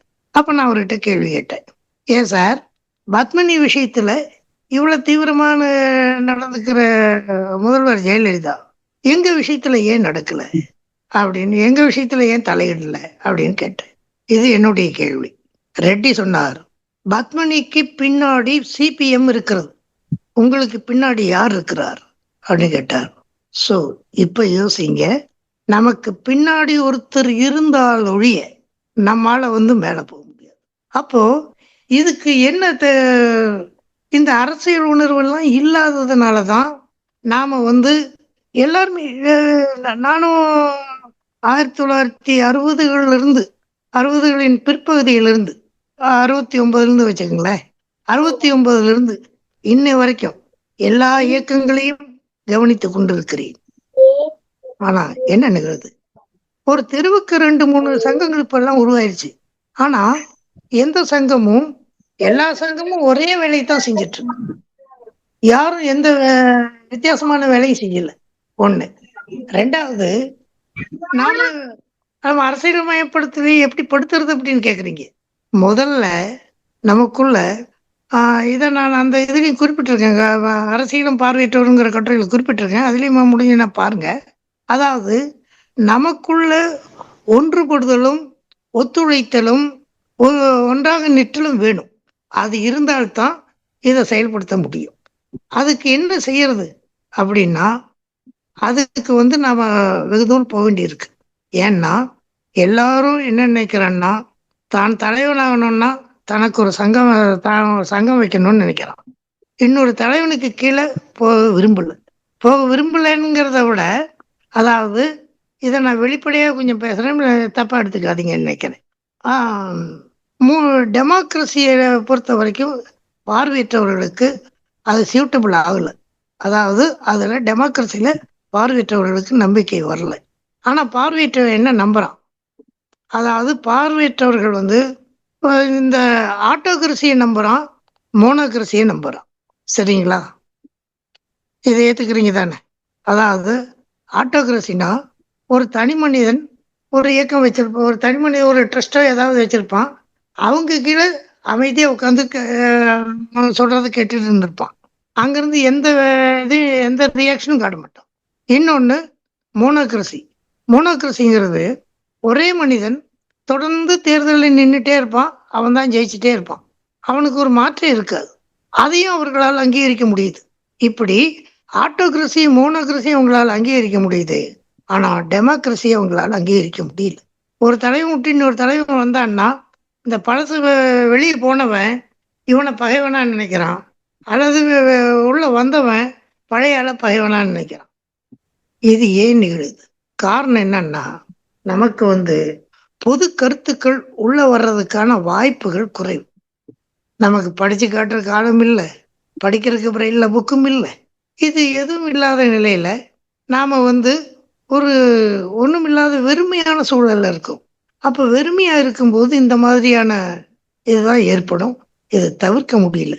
அப்ப இதை தவிர்க்கணும்னா, நான் இப்போதைக்கு எல்லாருக்கும் என்ன சொல்றேன்னா, உங்க சங்கத்தை விட்டு வெளியே வர முடியாட்டு, உங்க சங்கத்தை அழிக்க முடியல, அல்லது உங்க சங்கத்தை விட்டு எல்லாரும் ஒன்று சேர்ந்து ஒரே சங்கமா இருக்கணும் அப்படிங்கிறது உங்களால ஆதரிக்க முடியாட்டியாலும், குறைஞ்சபட்சம் ஒரு கான்ஃபெடரேஷன் அமைங்க. கான்ஃபெடரேஷன் அமைச்சு எல்லாரும் ஒன்னா இருந்து அந்த கான்ஃபெடரேஷன்ல ஒரு கோரிக்கையில வச்சு, அந்த கோரிக்கையில எல்லா இதுலையும் கொடுத்து, அவங்க ஊர்ல இருக்கிற எம்எல்ஏ எம்பி கிட்ட அதை கொடுத்து அதை அங்க பேச வச்சு, இது இப்படி பண்றது மூலம் ஒரு லாபியை நீங்க உருவாக்க முடியும். இந்த லாபியை உருவாக்குனீங்கன்னா தான் நீங்க மேல வர முடியுமே தவிர வேற வழியில மேல வர்றதுக்கு இந்த போராட்டங்கள் அப்படி இப்படின்னு அதை நாங்க அப்படி போராடி அவங்களுக்கு வேலை வாங்கலாம், இப்படி போராடி இதெல்லாம் தற்காலிக வெற்றி, நிரந்தர வெற்றி அல்ல. நிரந்தரமா உங்களுக்கு எதுவும் கிடைக்கவும் செய்யாது. அதுக்கு இன்னொரு காரணம் சொல்றேன். 1947 இருந்து 64 வரைக்கும் நேரு 30 தனியார் துறைகளை அரசுமயமாக்கினார். 1966 இருந்து 84 வரைக்கும் இந்திரா 66 தனியார் துறைகளை அரசுமயமாக்கினார். 1984 இருந்து 89 வரைக்கும் ராஜீவ்காந்தி குறைந்தபட்சம் 9 தனியார் துறைகளை தனியார் துறைகளை தேசியமயமாக்குனாங்க. ஏன் ஏன் இதை சொல்றேன்? உங்களுக்கு கோட்டா அரசு மயமாக்குன இடத்துல இருந்து தான் கிடைக்கும். அரசு இல்லாத இடத்துல உங்களுக்கு கோட்டா யார் தருவா? எம்பிசிக்கும் பிசிக்கும் எஸ்சி எஸ்டிக்கும் கோட்டா கொடுக்க சொல்லு. பப்ளிக் இதுல அதாவது பிரைவேட் இண்டஸ்ட்ரியில அப்படின்னு சொல்லி இப்பதான் ஜீவோ கொண்டு வர சொல்லி எல்லாம் கத்துறான். இப்பதான் கத்தவே ஆரம்பிச்சிருக்காங்க. இதுவே இப்பதான் கத்துறாங்கன்னா நமக்கு எப்ப வரும்? எப்படி வரும்? நமக்கு வர்றதுக்கான வாய்ப்பு இல்லை. ஏன்னா ஒரு இந்திய தொழிலதிபர் சங்கத்துடைய தலைவர் ஒருத்தர் சொன்னார், நாங்க வச்சிருக்கிறது தொழில் வச்சிருக்கிறது தர்மத்துக்காகவோ சமூக சேவை செய்யறதுக்காக இல்லை, நாங்க சம்பாதிக்கிறதுக்காகத்தான்னார். ஓப்பனா சொன்னார். அப்போ இது இது நியாயம். அவர் வச்சிருக்கிறது அதுக்காக தான். அவர் நீங்கெல்லாம் வாழணுங்கிறதுக்காக வைக்கல. அப்போ அரசியல் மயம் இது இதாகப்படல. ஆனா 2014 இருந்து 22 வரைக்கும் 22 பொதுத்துறையில் தனியார் துறையா மாறிடுச்சு. மற்றது மாதவர்களுக்கான ஏற்பாடுகள் நடந்துட்டு இருக்குது. எல்லா பொதுத்துறையின் தலைமையிலையும் ஒரு கத்தி தொங்கிட்டே இருக்குது. அந்த கத்தி எப்ப அவங்க கழுத்தை வெட்டுன்னு தெரியாது. இப்போ நமக்கு அரசியல் ஞானம் இருந்துன்னா நாம இந்த தனியார் துறையை எதிர்த்து நம்ம போராடி இருக்கலாம் இல்லையா? நம்ம போராடலையே. ஏன்னா நமக்கு இதை பற்றி என்னன்னே தெரியல. நம்ம மக்களுக்கு இதை பற்றி எல்லாம் என்னன்னே தெரியல. ஆச்சா, அப்போ இப்படியான ஒரு சூழல்ல இவர்களை முதல்ல அரசியல் மயப்படுத்துங்கள். அதுல நம்ம ஆட்கள் இதை ஒரு மாதிரி நினைக்கிறான். அதாவது எப்படின்னா, இந்த வார்த்தையுடைய டிஃபரன்ஸை புரிஞ்சுக்க மாட்டேங்கிறாங்க. பொலிட்டிக்கலைஸ் பண்றது வேற, பொலிட்டிசைஸ் பண்றது வேற. ஒரு பிரச்சனையை அரசியலாக்குறதுங்கிறது வேற, ஒரு கோட்பாட்டை அரசியல் மயமாக்குவதுங்க என்பது வேறு. அப்போ கோட்பாடு இல்லாத சங்கங்களோ கோட்பாடு இல்லாத போராட்டங்களோ எதுவுமே நிரந்தர தீர்வை தராது, நிரந்தர இதை தராது. அப்ப அதுக்கு என்ன பண்றது அப்படிங்கறது யோசிங்க, அதை பற்றி விவாதிங்க. இங்க எத்தனையோ சங்கங்கள் வச்சிருக்கீங்க, சங்கங்கள்ல விவாதிங்க. அதை ஒரு இதுக்கு கொண்டு வாங்க, பேசுங்க, மனம் விட்டு பேசுங்க. இப்ப நம்மகிட்ட அத்து போன விஷயமா தான். அதாவது we lost our dialogue. நம்மளுடைய ஒருத்தர் பேசுறதுங்கிறது அந்த டயலாகிசமே நம்ம விட்டோம். அது இது இல்லை. அப்ப அப்படி பேசி கொண்டு வந்தால்தான் உங்களால இது ஒரு தீர்வு காண முடியும். அப்பதான் இதுக்கு தீர்வு வரும். அது வரைக்கும் நமக்கான உரிமைகளும் இதுகளும் கேள்விக்குறியாத்தான் நிற்கும். கொடுத்தா உண்டு, இல்லைன்னா இல்லை அப்படிங்கிற நிலையில தான் இருக்கும். அதை நீங்க இன்னைக்கு நீங்க நினைக்கலாம் 4% கொடுத்துட்டான், 3% கொடுத்துட்டான்னு.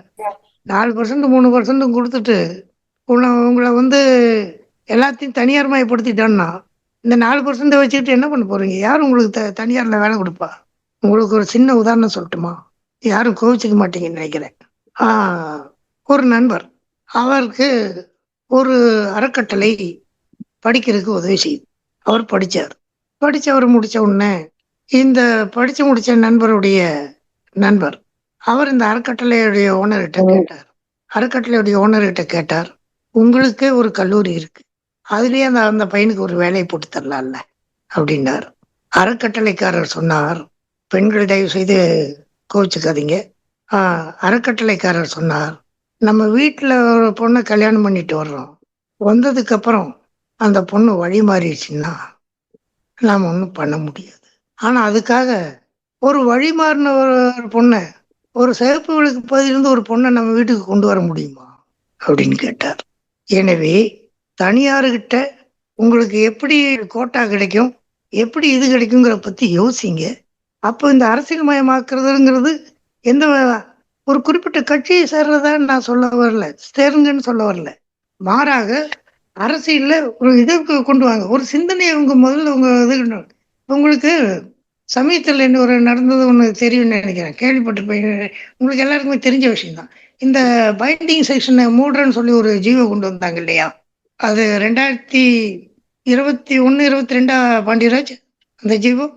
இப்பதான் இந்த போன 2024 நவம்பர் 24 தானே ஆமா. அந்த ஜீவோவில் அதை மூடுறதுக்கு கொண்டு வந்தாங்க. அதுக்கப்புறம் எல்லாம் போராடினோம்னா ஜீவோ வாபஸ் பெறப்படுறதுன்னு நல்லா சொல்லிட்டாங்க. ரைட். எனக்கு அந்த ஜீவோ கொண்டு வந்ததையோ வாபஸ் பெற்றதையோ ரெண்டுலேயும் எனக்கு இது இல்லை. என் கேள்வி ஒன்றே ஒன்று தான். நம்மவர்கள் அந்த ஜீவோவை முழுச்சா படிச்சாங்களா? அதுல எந்த இடம் நம்மை குறிவைத்து தாக்கியதுன்னு பார்த்தாங்களா? அதுக்காக போராடினாங்களா?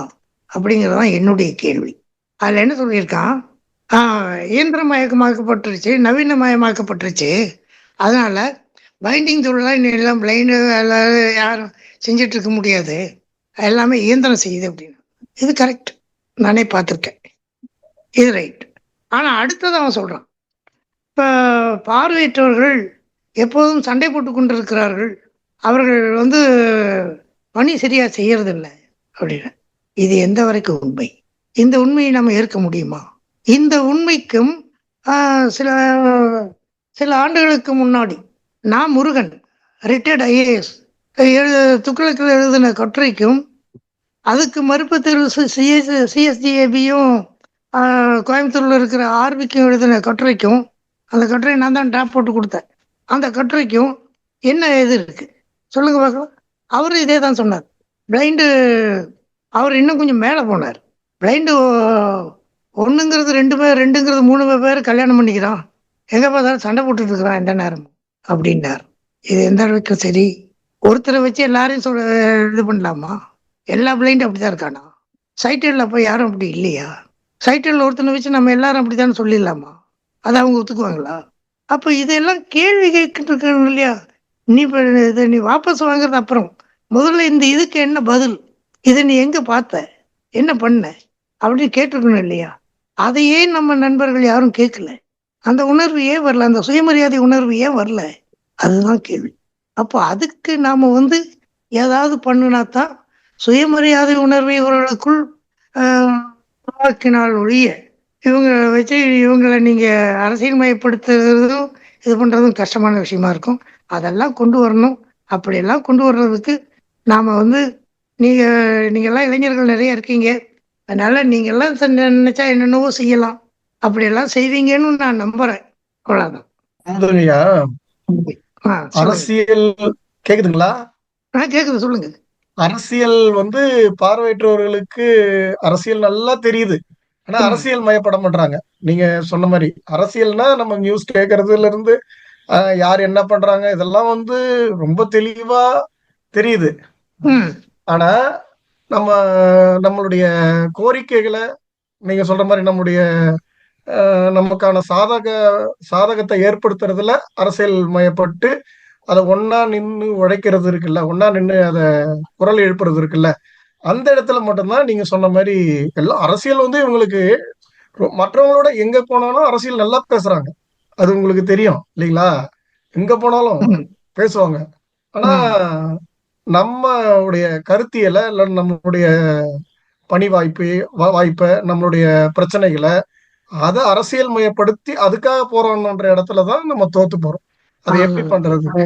இல்ல, அதுக்கு என்ன காரணம்னா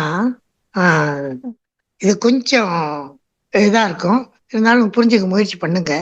அதாவது நமக்கு ரொம்ப பேருக்கு என்ன இருக்குன்னா, உதிரி சிந்தனைகள் நிறைய இருக்கு, ஃப்ராக்மெண்டரி தாட்ஸ் அப்படின்னு சொல்லுவோம். உதிரி சிந்தனைகள் நிறைய இருக்கு. ஆனா பெரும்பாலான பேருக்கு ஸ்ட்ரைட் லைன் தாட், நேர்கோட்டு சிந்தனை இல்லை. அந்த நேர்கோட்டு சிந்தனை இல்லாத வரைக்கும் ஒரு முடிவு, திட்டவட்டமான முடிவு கிடைக்காது. உதிரி சிந்தனைகளால் உங்களுக்கு திட்டவட்டமான முடிவு கிடைக்காது. அதுதான் பிரச்சனை, அதுங்களா? அப்ப அது கிடைக்கணும். அது கிடைக்கிறதுக்கு நமக்குள்ள நீங்க சொன்ன மாதிரி, நீங்க சொன்ன ஏதோ ஒரு விஷயம் உண்மைதான். அதாவது ஒன்றுபடணும், ஒன்று இருக்கணும். ஆஸ்திரேலிய பிரதம மந்திரி ஒரு தடவை சொன்னார், what we say is not the matter, it should be said in a single வாய்ஸ்னார். நம்ம என்ன சொல்றோங்கிறது முக்கியம் இல்லை, அதை ஒரே குரல்ல சொல்லணும். ஆனா அதுக்கான வாய்ப்பு இங்க இல்லை, மிக குறைவு. அதுக்கு எத்தனையோ காரணங்கள் இருக்கு, எத்தனையோ நிகழ்ச்சிகளும் சொல்ல முடியும். ஊட்டியில ஒரு இன்டர்வியூ வச்சாங்க பல ஆண்டுகளுக்கு முன்னாடி, நான் சொல்றது 70கள் பிற்பகுதியில ஒரு இன்டர்வியூ வச்சாங்க. பார்வையற்றவர்களை எடுக்கிறதுக்காக, வேலைக்கு எடுக்கிறதுக்காக. சென்னையை அடிப்படையாக கொண்ட ஒரு சங்கம் எங்களை கேட்காம நீங்க எப்படி இது வைக்கலாம், இன்டர்வியூ வைக்கலாம்னு சொல்லி ஒரு ஸ்டே போட்டுச்சு, ஒரு ஸ்டே வாங்குச்சு. ஸ்டே வாங்கினது விளைவு என்ன தெரியுங்களா? ஊட்டி எஸ்பிஎஃப் அதுக்கப்புறம் அந்த ஸ்டேவை உடைக்கவும் இல்லை, அந்த பார்வையற்றவர்களை எடுக்கவும் இல்லை. போச்சுங்களா? இப்ப இதில் யாருக்கு லாபம்? இவர்கள் சங்கம் வச்சது யாருக்காக? இவர்கள் சங்கத்தின் நோக்கம் என்ன? எப்படியாவது எவனோ என்னமோ பண்ணுங்க, பார்வையற்றவனுக்கு ஒரு வேலை கிடைச்சா போதும்னு நீ நினைக்கணுமா இல்லையா? அது போல நீ என்ன நினைச்ச? என் பேர் வரணும், என் பேர் அப்படின்னு தானே நினைச்ச. இன்னைக்கு உன் பேர் வந்துச்சா? கெடுத்ததுல தானே உன் பேர் வந்திருக்கு. உறுதிப்படுத்தினதுல வந்துச்சா? இல்ல இல்ல. அப்ப என்ன இது இந்த மாதிரி அற்ப திருப்தி அடைகிறாங்க. என்னால நின்று போச்சு, அதான் அற்ப திருப்தி அடைஞ்சுக்கிறாங்க. அதுல இதனால யாருக்கு லாபம் இல்லைங்களா? அங்க பிளைண்ட் ஏற்கனவே ரொம்ப பேர் ஒர்க் பண்ணிட்டு இருந்தான். ஏன்னா அந்த டார்க் ரூம் செக்ஷன்ல சைட்டோட ஒர்க் பண்ண முடியாது, கொஞ்ச நாள் அவன் பிளைண்ட் ஆயிடுவான். 0 வாட்ஸ் லைட்ல அந்த ஃபில்மை கழுவி எடுக்கணும், அந்த ஃபில்மை இது பண்ணி எடுக்கணும். அது சைட்டடால பண்ண முடியாது. ஏன்னா அங்கே வெளிச்சம் இருந்தால் ஃபில்மில் வெளிச்சம் பட்டுச்சுன்னா ஃபில்மில் எடுக்க படமெல்லாம் போயிடும் பழைய காலத்தில். ஏன்னா இப்போ மாதிரி டிஜிட்டல் கிடையாது. அப்போ ஃபில்ம் வச்சு தான் இந்துஸ்தான் போட்டோ ஃபிலிம். ஆமாம், அதில் தான். அப்போ 56 பேர் ஒர்க் பண்ணிட்டு இருந்தாங்கன்னா இதெல்லாம் அதை இதுக்கு காரணம் தான். அதோட இன்னும் ஒரு 20 பேர் எடுக்கிறதுக்காக முயற்சி பண்ணான். ஒரு 20 பேருக்கு வேலை கிடைச்சிருக்கும்ல. ஒரு 20 பேருடைய வாழ்க்கையில நீ மண்ணை போட்டி இல்ல, உனக்கு என்ன கிடைச்சது? இல்லைங்கய்யா, இப்ப என்ன ஆகி போச்சுன்னா இன்க்ளூசிவ் எஜுகேஷன் கொண்டு வந்ததுனால எல்லாரும் ஒருங்கிணைந்து அதுல என்னன்னா இப்ப விடுதியிலேயே தங்கக்கூடிய வாய்ப்பு, விடுதியில் இருக்கும்போது தான் ஒன்றுபடுறதுக்கான ஒரு வாய்ப்பாவது இருந்தது அந்த காலத்துல. அங்கவங்க அங்கங்க இருந்து அங்கங்க பள்ளிக்கூடம் போறான், சேர்றதுக்கான வாய்ப்பு கூட அந்த தடுக்கிற மாதிரி தெரியுது. சேர்றதுக்கான வாய்ப்பை மட்டும் தடுக்கல, இன்டகிரேட்டட் எஜுகேஷன்னால எதுவுமே கிடைக்கல. இன்க்ளூசிவ் எஜுகேஷனுக்கு பேர் தான் மாத்திருக்கிறான். எம்என்ஜி மணிக்கிட்ட நான் இப்போ பேசிட்டு இருக்கும்போது எம்என்ஜி மணி பெருமையா சொன்ன, நீங்க சொன்னது உண்மைதான் சுகுமாரன், இன்டகிரேட்டட் எஜுகேஷன் யூஸ்லெஸ் ஆயிடுச்சு, அதனால தான் நம்ம இன்க்ளூசிவ் எஜுகேஷனை உருவாக்கி இருக்கிறோம் அப்படின்னு. நான் திருப்பி கேட்கலாமான்னு பார்த்தேன், என்ன பழைய முந்தையில புதிய முந்தையில பழைய கல்ல ஊத்துறீங்களான்னு. ஏன்னா அதனால என்ன லாபம்? இன்க்ளூசிவ் எஜுகேஷனால என்ன லாபம்? ஒண்ணுமே இல்லை. அவன் போய் பாருங்க, இன்டகிரேட்டட் ஸ்கூல்ல படிக்கிற பையனை போயும் ஸ்பெஷல் ஸ்கூல்ல படிக்கிற பையனையும் பாருங்க, எவன் நாலேஜபிளா இருக்கிறான்னு பாருங்க. அதனால இதெல்லாம் தடுக்கிறதுக்கான இது ஒரு ஒன்றுபட்ட குரல் கொடுக்கறதுக்கான இது வரணும். அது இன்னொன்னு தோழர்களே, நம்ம ஆட்களே என்ன பண்றாங்கன்னா, இப்போ உதாரணமா பிளைண்ட் ஸ்கூல்ல பிளைண்ட் ஒர்க் பண்றாங்க. இந்த பிளைண்ட் ஸ்கூல்ல ஒர்க் பண்ற பிளைண்டுன்னு நினைச்சா பிரெயின் சொல்லி தரலாம் தானே இல்லையா? ஆனா எத்தனை பிளைண்ட் ஸ்கூல்ல சொல்லி கொடுத்தாங்க அதுதான் தெரியல. சமயத்துல ஒருத்தர் சொன்னாரு, திருச்சியிலிருந்து ஒரு பொண்ணு காம்படிஷன்ல கலந்துட்டு வந்துச்சான், இவர் டிக்டேட் பண்ணாராம் கேர்ள் அப்படின்னு. அது எழுதியிருந்துதான், அதுக்கப்புறம் ஸ்பெல்லிங் தப்பு பண்ணியிருந்துதான். இவர் என்னம்மா கேர்ளுக்கு ஸ்பெல்லிங் தப்பு பண்ணிருக்கே அப்படின்னு கேட்டதுக்கு, கண்ட்ரேஷன் நான் கத்துக்கல சார் அப்படின்னுச்சா. கேர்ளுக்கு எங்க கண்ட்ரேஷன் வருது? ஜேஏஆர்எல்லுக்கு எங்கேயாவது கண்ட்ரேஷன் வருதா என்ன? அப்போ இதை ஒழுங்கா அந்த ஸ்கூல்ல சொல்லி கொடுத்துருந்தா அந்த பிள்ளை சரியா பண்ணியிருக்குமா? எனவே நம்ம ஆட்களே நம்மளுடைய எதிர்கால சந்ததிக்கு கொஞ்சம் இதா உழைக்காம தான் இருக்காங்க. எனவே இது எல்லாமே நீங்க சொல்றது ஐயா, நீங்க எதிர்கால சங்கதிக்கு விழிப்புணர்வு ஊட்டணும், அதுக்கான புரிந்துணர்வுகளை ஏற்படுத்தணும்ன்றீங்க. இப்ப புதிதாக சேர்ந்த ஆசிரியர்களுக்கு இப்படி இப்படி நடந்துங்க அப்படின்னு ஒரு ஆசிரியர்கள் ஒரு சங்கத்து மூலமா ஏன்னா ஒரு கூட்டம் நடத்தினோட இவங்க என்ன நமக்கு சொல்றது? அதாவது அவங்க என்னன்னா கேட்க தயாரா இருக்க மாட்டேங்கிறாங்க. தனிப்பட்ட முறையில பேசும்போது கேட்டுக்கிறாங்களே ஒழிய ஒரு ப்ரோக்ராமா நடத்தி அவங்களுக்கு ஒரு விழிப்புணர்வு கொடுக்கணும்னா அது எந்த அமைப்பும் முன்னெடுக்கிறது இல்ல, எடுத்தாலும் நம்ம ஆளுங்க வர்றதில்ல. ஆமா, அதாவது இப்ப நீங்க சொல்றீங்க, இதே நான் சொன்னேன்னு இங்க ஒரு கூட்டத்துல அப்படி ஆயிப்போச்சு. ஒரு கூட்டத்துல நான் கையை நிமித்தி வைக்கிற வரைக்கும் நம்ம சுயமரியாதை இருக்காது, கையை கவுத்து வச்சாதான் நமக்கு சுயமரியாதை வரும்னு பேசிட்டேன். அதுக்கு கேட்டிருந்த டிகிரி படிச்சிருந்த பசங்க சொன்னாங்களாம், இவருக்குன்னு இவர் ரிட்டையர்ட் ஆகிட்டார், பென்ஷன் வாங்கிட்டு இருக்கிறாரு சொல்லிட்டு பேசுறாரு. கழுத்தை இதில் இருக்கிற எங்களுக்கு தானே தெரியும், கொடுக்கறத வாங்கித்தானே ஆகணும் நாங்கள் அப்படின்னு நான் முடியும். அப்போ இது அப்படி வரத்தான் செய்யும். இது இந்த மாதிரி இதெல்லாம் வரும். இதெல்லாம் தாண்டி தான் நம்ம செய்ய வேண்டியிருக்கு. அப்போ அதுக்கு என்ன வழின்னா, ஒருமுக சிந்தனையுடைய நம்மளை மாதிரி ஒரு 10 பேர் 15 பேராவது ஒன்றா சேர்ந்து ஏதாவது செய்ய முடியுமா, ஏதாவது பண்ண முடியுமா அப்படின்னு பார்க்கணும். அப்படி பண்ணால் முதல்ல ஒருத்தர் ஒரு 10 பேர் வந்தான்னா அதில் ஒரு 2 பேர் ஒத்துக்கிட்டு நின்னான்னா, அப்புறம் ஒரு 10 பேர் வந்தான்னா அதில் ஒரு 2 பேர் நின்னா, இப்படியே தான் நம்ம ஏற்படுத்த முடியுமே தவிர இவங்களை உடனடியாக நம்ம முழுமையாக செயல்படுத்த வைக்க முடியாது. அது சாத்தியம் இல்லை. நன்றி சார், கேள்விகளுக்கு ரொம்ப எலாபரேட்டா சொன்னீங்க. என்னோட கேள்வி ஒண்ணு, நீங்க எங்களுக்கு நீங்க நிறைய பாதைகள் கடந்து வந்திருப்பீங்க. அதாவது பார்வையற்றவர்கள் எந்த அளவுக்கு சேமிக்கிற பழக்கத்துல இப்ப புதுசா ஏதாவது நவீனமா வந்திருக்கா, அந்த மாதிரி சேவிங் ஸ்கீம் பத்தி ஏதாவது சொன்னீங்கன்னா நல்லா இருக்கும். மார்ச் 31 தேதியிட்ட எக்கனாமிக் டைம்ஸ்ல ஒரு கட்டுரை வந்திருக்கு. அது 16 ஸ்டேட்ல கணக்கெடுத்திருக்காங்க. ஹேண்டிகேப்டு இன்சூரன்ஸை பத்தி தெரிஞ்சிருக்கானா, பிளைண்டு மட்டும் இல்லை, எல்லா ஹேண்டிகேப்டும் சேர்த்து தெரிஞ்சிருக்காங்களா, அவங்களுக்கு என்ன தெரியும், என்ன பண்ணியிருக்காங்க அப்படின்னு ஒரு கணக்கு எடுத்திருக்காங்க. அதுல அவங்க கொடுத்த ஸ்டடி படி 82% மாற்றுத்திறனாளிகளுக்கு இன்சூரன்ஸ்னா என்னன்னே தெரியல, ஹெல்த் இன்சூரன்ஸ்னா என்னன்னே தெரியல. ஒன்று. 48% ஓரளவு அதை பற்றி தெரியுது, ஆனால் எப்படி பண்ணுறது என்னன்னு புரியல, அப்படி இருக்காங்க. இந்த ரெஸ்பாண்டன்ட், அதாவது கரெக்டாக பதில் கொடுத்தாங்களே, ஃபார்ம் ஃபில்அப் பண்ணி கொடுத்தாங்களே அந்த கேள்வி கூத்துக்கு, அப்படி கொடுத்ததுல 24% தான் இதை பற்றி ஏதாவது என்ன செய்யலாம் அப்படிங்கிற பற்றி கொஞ்சம் தீர்க்கமாக நல்லபடியாக யோசிக்கிறாங்க. இதுதான் சேவிங்கை பற்றி உள்ளது. ஆனால் நான் என்ன சொல்கிறேன்னா, பார்வையற்றவர்கள் ஏதாவது ஒரு வகையில் அவங்க சேமிப்பை செய்தே ஆக வேண்டும். ஏன்னா பார்வை உள்ளவனே ரிட்டையர்மெண்ட்டுக்கு அப்புறம் தெருவில் நிற்கிறான். இப்போ கூட இந்த கூட்டம் தொடங்குறதுக்கு முன்னாடி ஒரு செய்தி வந்தது, ஒருத்தர் செத்து போயிட்டார் அப்படின்னு. அவர் தங்கிட்ட இருந்த ரிட்டையர்மெண்ட்டு காசை பூரா பசங்க 2 பேருக்கும் பங்கிட்டு கொடுத்துட்டாங்க. பசங்க வெளியே விட்டானுங்கன்றாரு. இப்போ அவர் செத்து போனதுக்கப்புறம் அந்த பணத்தை யார் வாங்குறதுன்னு போட்டி நடக்குதான். யாரும் நான் வாங்கிக்க மாட்டேங்கிறானா பாடியை ஹாஸ்பிட்டல்லேருந்து. இது ஏன் நிகழுது அப்படின்னா, நீங்கள் குழந்தைகளுக்கு கொடுங்க, வேண்டான்னு சொல்ல, ஆனால் உங்களுக்குன்னு ஒரு பகுதியை நீங்கள் பத்திரப்படுத்துங்கள், அது முக்கியம். என் கவிதையில கூட நெருப்பு நிஜங்கள் கவிதை தொகுப்புல இதை தெளிவாக சொல்லியிருக்கேன். உங்களுக்குன்னு ஒரு பகுதியை நீங்கள் வைக்க வேண்டும். அப்படித்தான், அப்பத்தான் அதுதான் உங்களை கடைசி வரைக்கும் காப்பாற்றும். எனவே அது செய்யணும்.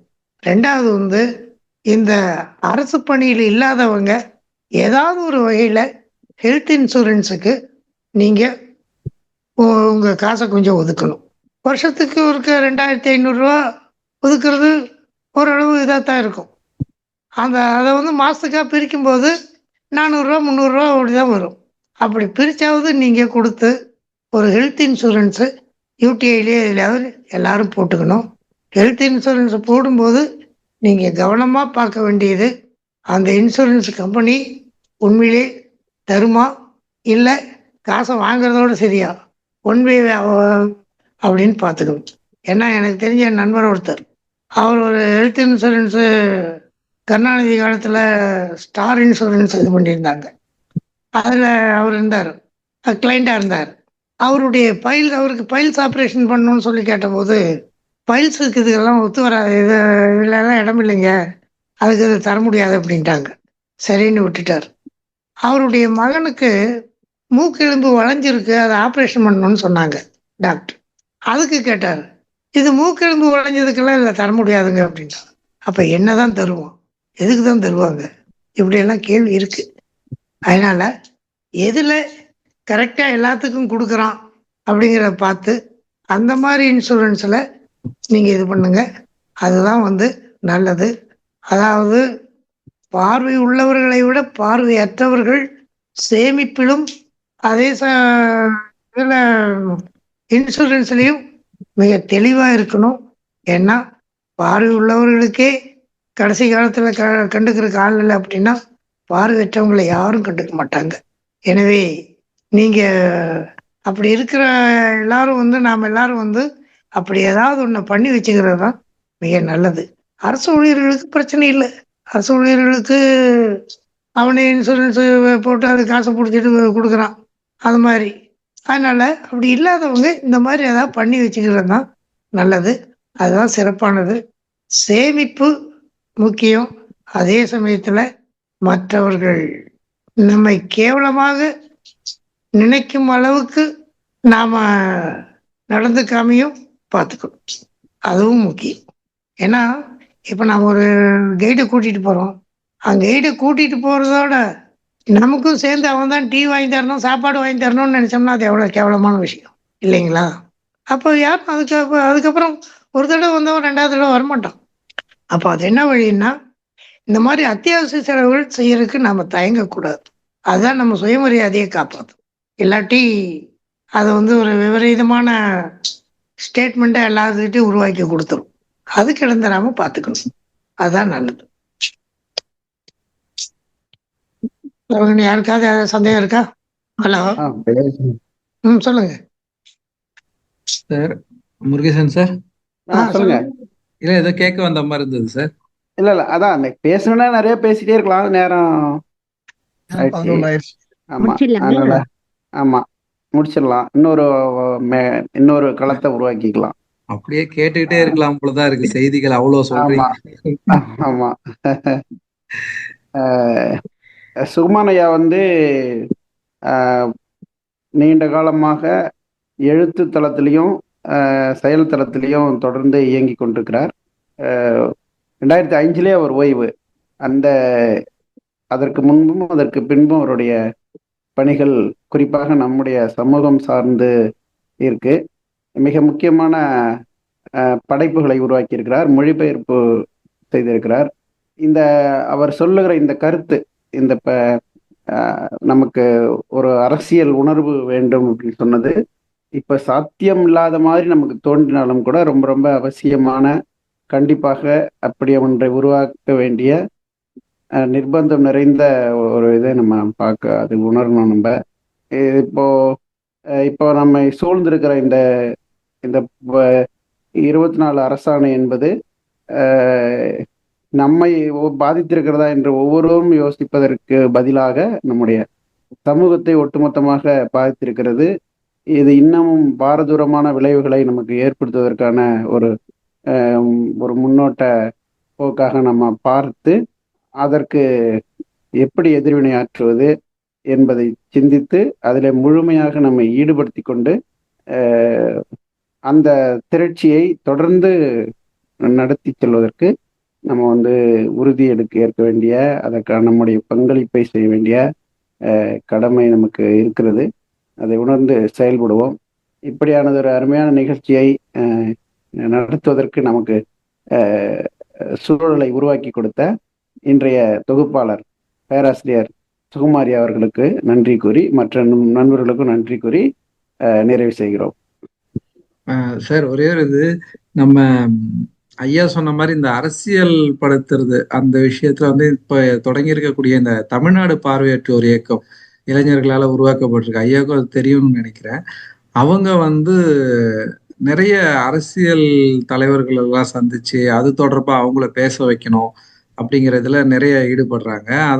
அதன் தொடர்ச்சியா தான் இப்ப நடந்த இந்த போராட்டங்கள்ல அவரு சீமான் அவருடைய நாம் தமிழர் கட்சி சார்பாக மதுரைக்கு ஒரு பொறுப்பாளர் பேசியிருக்காரு. சீமான் அறிக்கை விட்டுருக்காரு.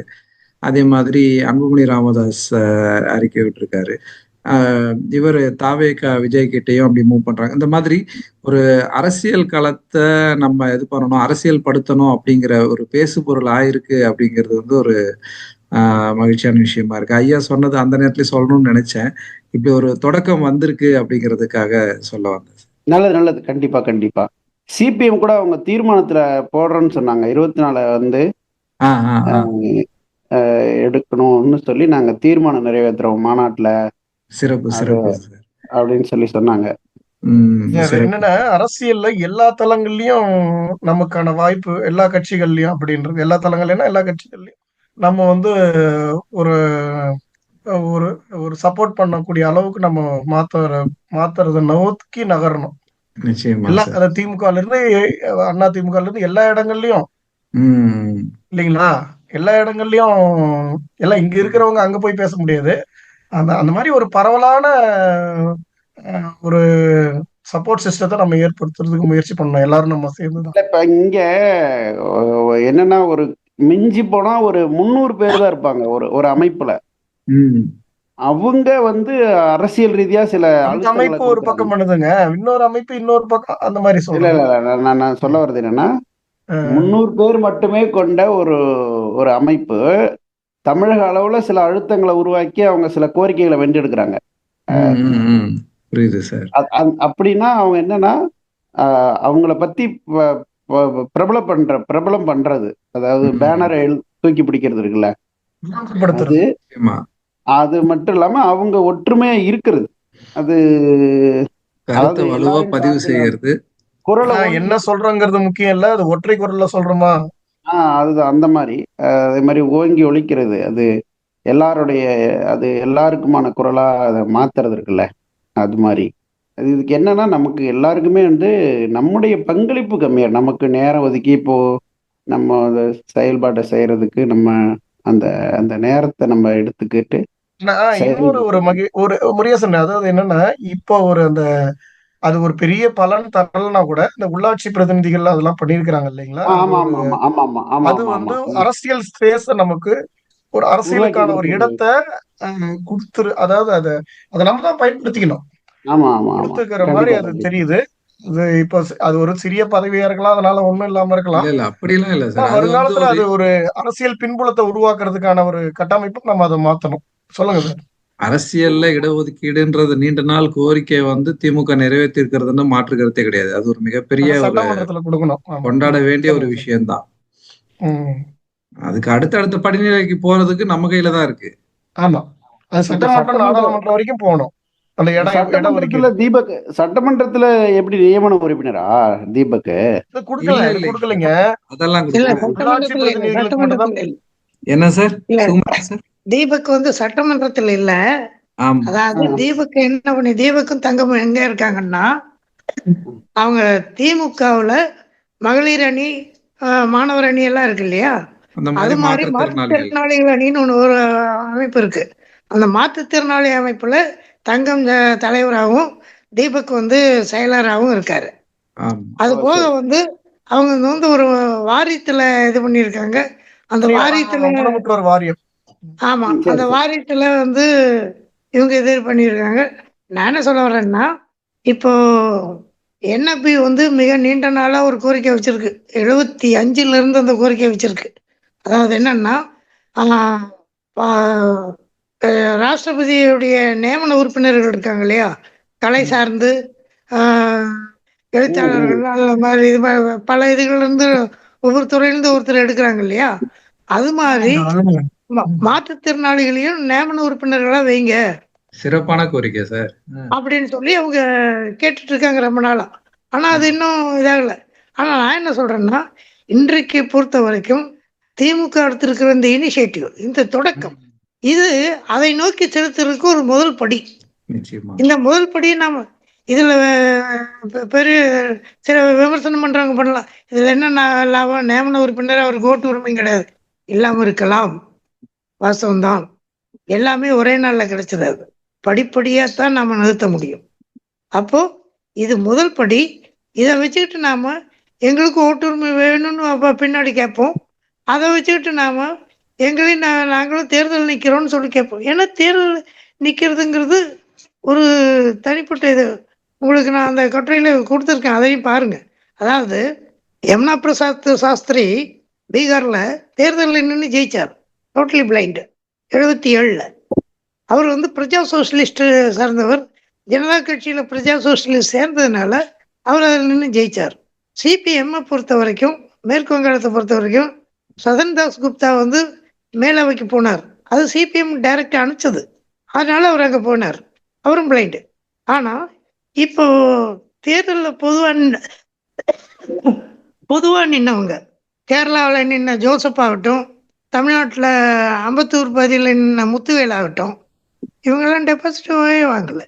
ஏன்னா அவ்வளோதான், அவங்ககிட்ட பிரச்சாரம் பண்ணுற காசும் இருக்காது, அவங்களுக்கு யாரும் பிரச்சாரத்துக்கும் போக மாட்டான், எதுவும் இருக்காது. அப்படிங்கும்போது அவ்வளோதான் இது பண்ண முடியும். எனவே இங்கிருந்து தான் தொடங்கணும். பஞ்சாயத்திலிருந்து தொடங்கினோம்னா அப்படியே மெல்ல மெல்ல மெல்ல வந்து மேலே வர முடியும். அதை பற்றி நாம் யோசிக்கணும்.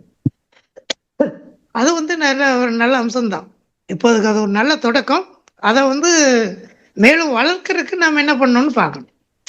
அப்போ வந்து இந்த குழுல நம்ம சுகுமாரன் ஐயாவை பேசுறதுக்கு எனக்கு அறிமுகப்படுத்திய முருகேசன் சார், ஏன்னா ஐயாவை எனக்கு தெரியவே தெரியாது. ஸோ எனக்கு ஐயாவை கூப்பிட்டு பேசலான்னு ஐடியா கொடுத்தது முருகேசன் சார். ஸோ அவருக்கு ஒரு பெரிய நன்றி. ஏன்னா இப்பதான் வந்து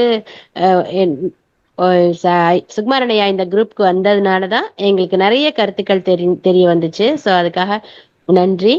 அப்புறம் தங்களுடைய ஆக்கப்பூர்வமான கேள்விகளை ஐயா கேட்டு நிறைய விளக்கங்களை பகிர்ந்துகிட்ட அனைத்து பகிர்வு தோழமை உறவுகளுக்கும் என்னுடைய நெஞ்சார்ந்த நன்றியை தெரிவித்துக் கொள்கிறேன். நன்றி, வணக்கம்.